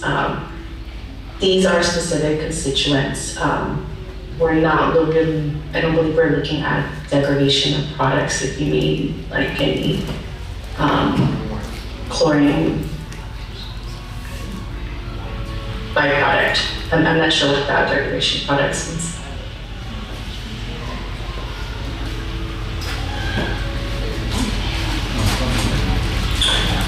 Okay, let's see, I see a question from earlier about are the samples still accurate if they're tested several months after being collected? Which I think Mandy commented on, but we didn't provide us a proper response. I think that was in regards to the AFFF retention line sampling is when that question popped up, so we can try and answer in that context. Essentially, the fluid in there has been for years from the released incident, and so it's highly unusual protocol for testing it. It's some of what we've heard from the Navy with their hesitance about testing because it's not something we regularly be looking at.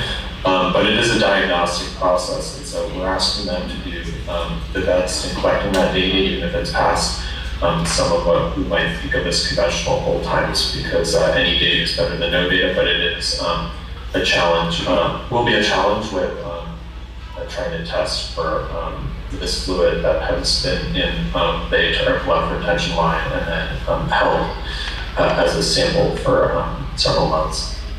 Hopefully that gets at the intent of that question. And then there's this question on the high boiling point hydrocarbon. I don't think I can answer that. I don't know if someone else on the line is able to. And Jamie, there was a question about the notification if EPA has TPH detections, would we be notifying the owner of the resident where that TPH detection was found in an EPA sample, and we would do that?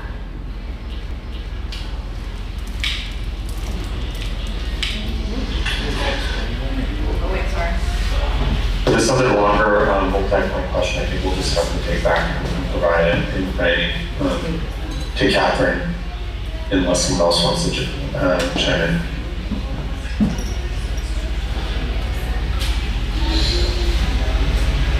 Can you hear me? Yes. The question about notification was about duplexes. In Catalina specifically, there are several duplexes as well as both military housing. There are duplexes and quadplexes, many homes that are attached to each other. And the feedback that we're getting is if you get a positive detection at 110 Alpha, is 110 Bravo also notified? I mean, they share the same house essentially, but are all residences being notified, or is just that one where the sample is taken being notified even though they share the same roof? Okay. I think that's something we'll have to take back, but thank you for that information, Mandy. I can answer that too. The answer is no. Just to be clear, after 2.5 years of testing, we don't know if both sides of the same house are being notified when there's a positive detection of TPH for folks to be vigilant with their water in their house. Like, we don't know the answer to that question for real. I have not heard that question before, so I need to look into it.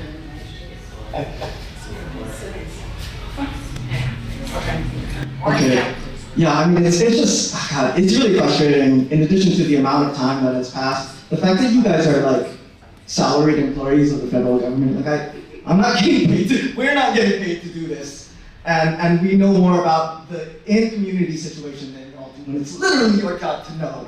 Really frustrating. But yeah, so every third Saturday, we have a table that we've had for about a year now with iPad and laptop open. I've trained some of these other community members and now community organizers to do this. They don't just get their water in a boat. You get them, may I sit down, talk story, eat, and also have you had your water tested?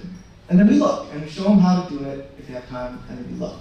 And oftentimes, their specific residence will not pop up because it hasn't been tested, or it was a non-detect specifically for what we often look for, which is TPHD.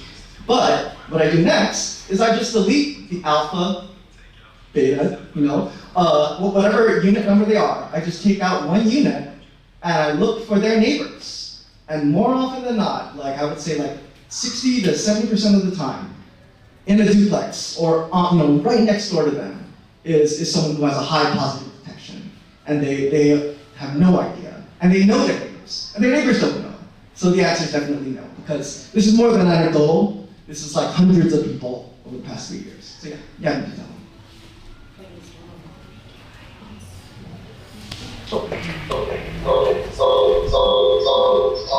Yeah, so what Mikey said, it is true.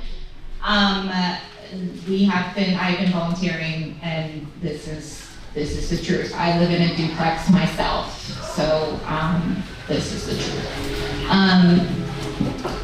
Does the EPA have the authority to require management and the Navy to notify homes that are attached to each other? And also, if there is any detection in the neighborhood, shouldn't the whole neighborhood be periodically updated on this data in a way that meets us where we're at, not a very convoluted, confusing website where the detections on the Safe Waters website, the dots are all blue,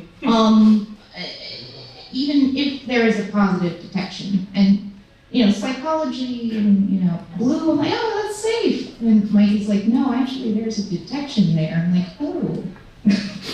So, design is everything. And you look at a page full of blue dots and you're like, oh, lots of testing, lots of safety, and that's not the actual truth. So we're just a little tired of being gaslit over gas.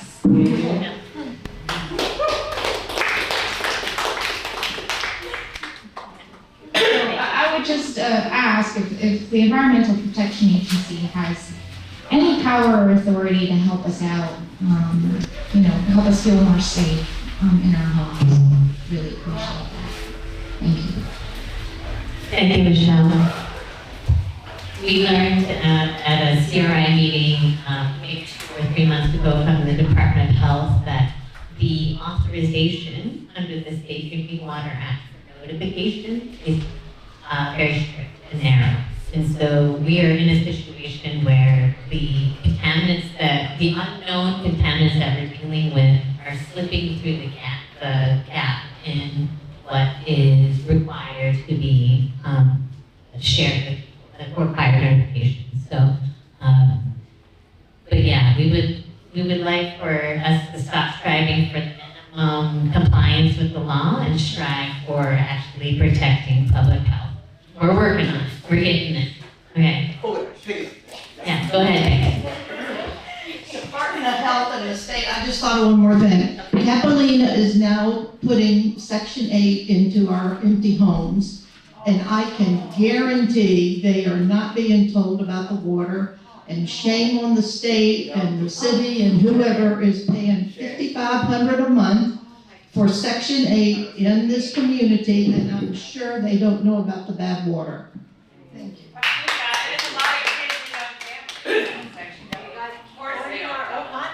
On social media.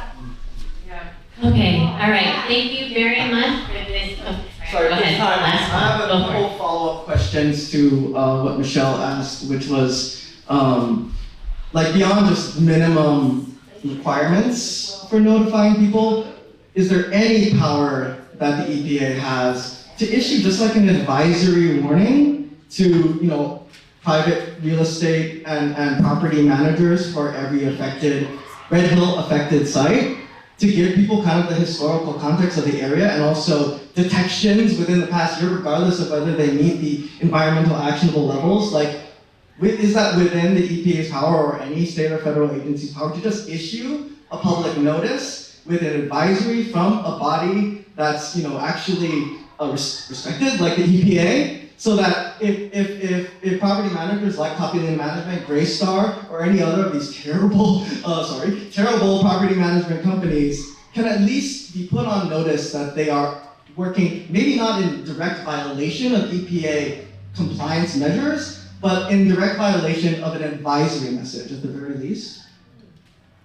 Is that your only question? Yeah, that is my only question, yeah. So I just wanted to say that one of the areas we have been focusing a lot on is follow-up on complaints, and have made a lot of comments in our inspection reports and requested action from the Navy on improving on following up on complaints and procedures about notification. I do really appreciate everything that everyone is saying here. That kind of information really helps us. These notification requirements are very important, but it is something that is rather unique to the circumstances here. And so I do appreciate this feedback and it's stuff that we can follow up on and ask for more detailed approaches. The question, I think, from the most recent person who was speaking about whether or not EPA can issue a notification, and I think this was asked at a previous CRI meeting, and it's a health advisory, and that is something that typically a drinking water system would issue, which would be the Navy, or the primacy agency, which would be the Department of Health. Can you guys hear me? Marty Paradama. Okay, so again, Amy, I look forward to seeing y'all's letter that comes out, but I would just like to highlight and would just like to express on behalf of the community, you are listening to one community, right? And the lack of transparency is so obvious, and I hope it is obvious to you all, right? We are 2.5 years since this crisis. And these folks, again, one community of many who have been impacted by this crisis, and the assurances that have been made about transparency have not come to fruition. When you all actually did your job and you required the Navy to be at our CRI meetings, Admiral Barnett, the last meeting that he attended, he assured us, the CRI members in the community, that residents would be informed of the history of Red Hill and the history of this drinking water system. That is not possible if new residents, when they come in, it is not put in their lease, if they are not informed on their lease, which is what Admiral Burnett, the water purveyor, represent the Navy. And here we find out again that this information is not being provided in the lease process. You don't have an answer as to whether household Alpha or Bravo is getting their water test result, and they share the same roof. So you're sitting here talking about how you're going to adjust the consent order, and now you're going to go from requiring them to be there 2 times a quarter to potentially 1 time a quarter, and this diverse group of community engagement that you're doing, and meeting annually, and then you're talking about, doing webinars. Those are great. Those are informative sessions. But with doing that, you are cutting the community off at the knees. You are not giving them a voice. You are all these things that we are still telling you 2.5 years later. It has clearly fallen on deaf ears. And for the community, and I don't need a response to that, that's all rhetorical, but it's just as an impacted family, and as someone who lived in at the beach before I ever lived, on island and frequented going out to Catalina Beach, I have a very special place in my heart for that community. And how those residents have been treated is beyond me. And still continue to be. The fact that it's not on their leases, the fact that they are not being informed of testing is absurd. It's awful. For the community at large, I would like, the question about how EPA, the government works and all this, I would just encourage everyone, if you have not seen the movie Dark Waters, okay, it's based on a true story, but DuPont, right? And the EPA is involved, and if you want to see how this all plays out, watch Dark Waters, watch it on Netflix, and you can watch the movie, but I'd like for you to highlight, time walk right here, 1 hour and 20 minutes. Watch how that court proceeding plays out. Watch it, it's based on a true story. So to the person who brought up about the EPA's power and how much they're gonna help this community, watch that movie at 1 hour and 20 minutes, and you can know how this all turns out. How much these government organizations are gonna continue to not support this community. That's all I have to say, thank you. Do you want the EPA to respond? Oh, Yeah, go ahead. Okay, so I wanted to make sure that what was said in the extended drinking water monitoring, because I do know that residents are informed, but I wanted to see if it captured anything outside, as expressed to the greater building. So in the extended drinking water monitoring, the Navy did add into the plan that they would ask building managers or the representatives to post a notification of the results for a period of 30 days. So I believe that it is an intent to try to capture the buildings. I will say that this is also a difference between the water system and then the landlord. My understanding is that the Navy is not the landlord of these housing leases, so there might be limits as to what they can provide in leasing. Normally in other water systems, they cannot add material into leasing. That's part of the ownership. So there is a bit of a difference. The Navy is the water purveyor. They have an obligation to inform residents, period. They do, in their usual matters that a water system would be able to. I don't believe it's common to add in any leasing materials. Other water systems in the country do not do that. So that's what I'm trying to point out, is that they can provide that information, but it might Talia, I realize that you're new to the game. Have you reviewed the leases? That confuses. Have you reviewed any of the leases? I'm explaining what water systems. Thank you. Have you reviewed any of the leases, Claudia? I would not review those outside of our purview. Mold addendums, like soil addendum, lead addendum. There should be a water addendum as well. And unless you review the leases, I don't think that you're educated to speak on this subject, but thank you. But it is about authority, and that was the question. And right now, the water systems don't really have that authority to add any materials into leasings, is what I'm trying to point out. So the question was also about those authorities, and I wanted to explain that those are the limitations. So we do need to kind of look at the authorities that are appropriate as well.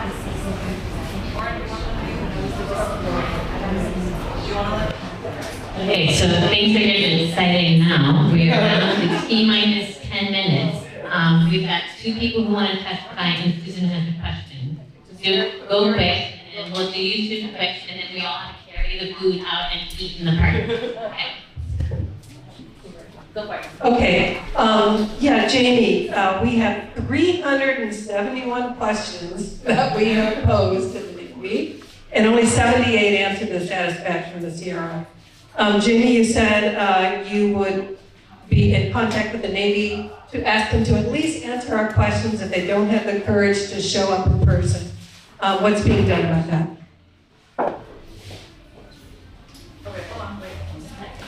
Okay.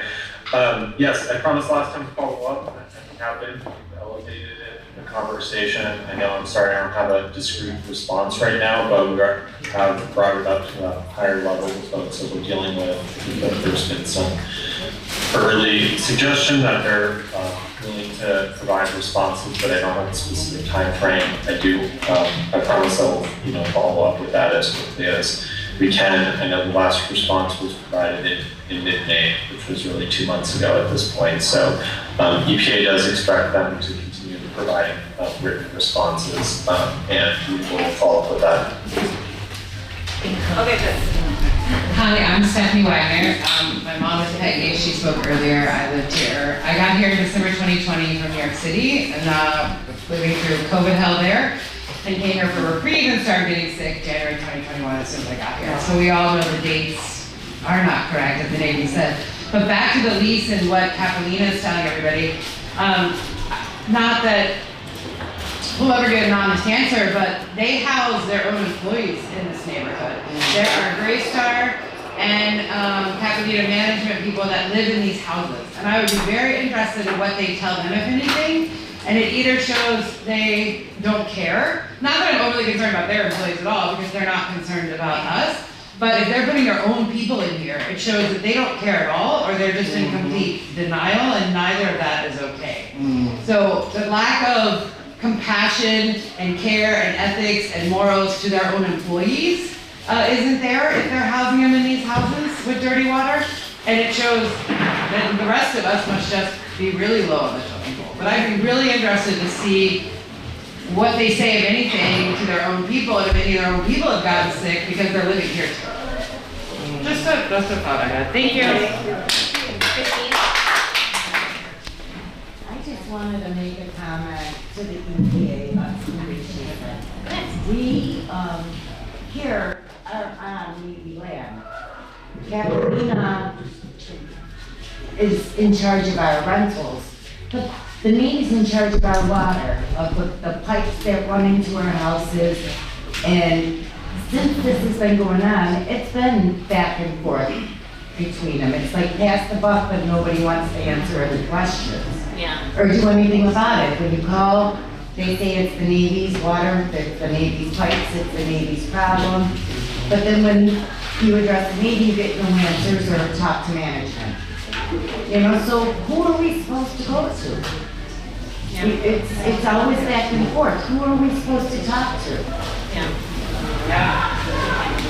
So I feel like my question wasn't actually answered about whether the EPA has the simple power not to issue, an order to private landlords, but just to answer whether it was in their power, not within precedent, not what you typically let something happen to do, because like what Amy said, you mentioned like, the water purveyor typically does that, but it's like the Navy is the water purveyor and they poison the water. You can't let them be the regulator. We've been through this so many times.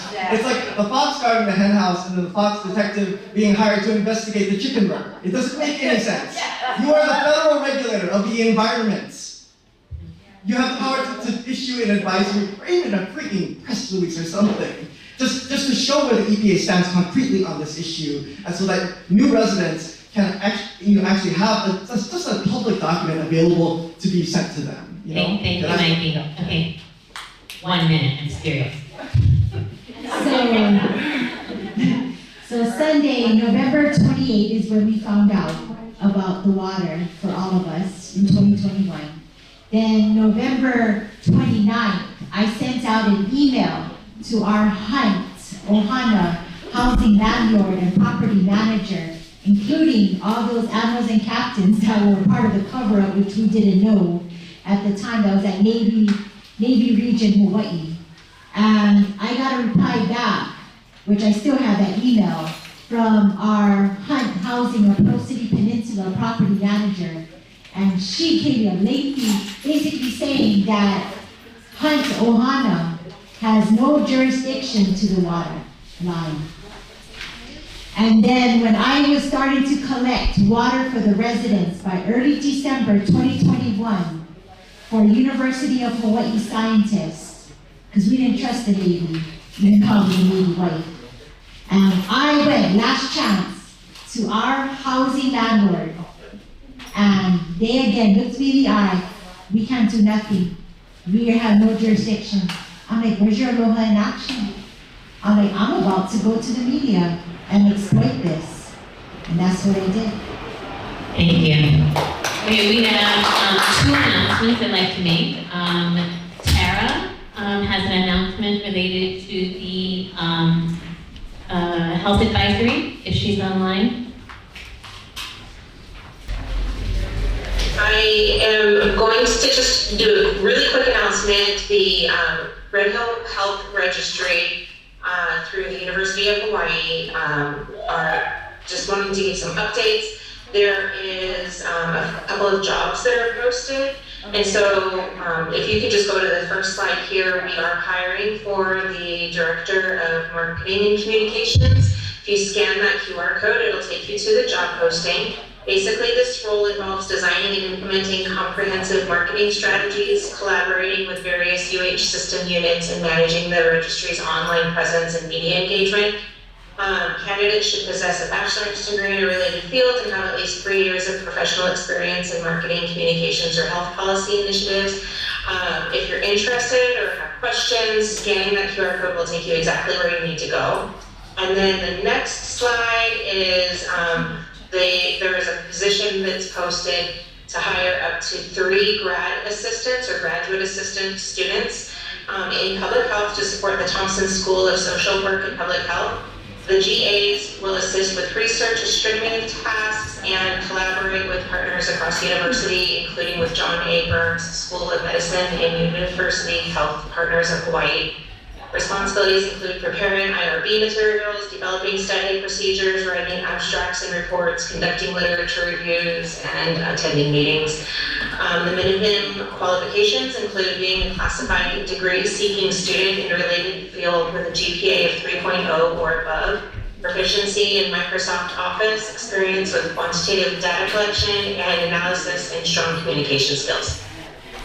So if you're interested in that, you're a student or you know anybody, scan that QR code and you can get there. Again, thank you to everybody on the Navy water line and within this community who recognized a problem and rose and fought for answers. The QR code here will take you to the redhillregistry.org where you can sign up with your email address to receive updates as we get them, and hopefully more will come out soon. Thank you, Carol.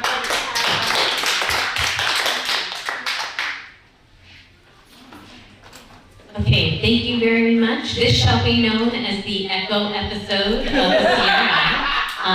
Thank you very much for your patience in getting us through this meeting. Thank you to everyone who stayed up late on the continent to come to our meeting. We really appreciate it. And to all the people who came in person, thank you. There is information in the back of the room about the land leases. The U.S. military wants to extend leases on state lands.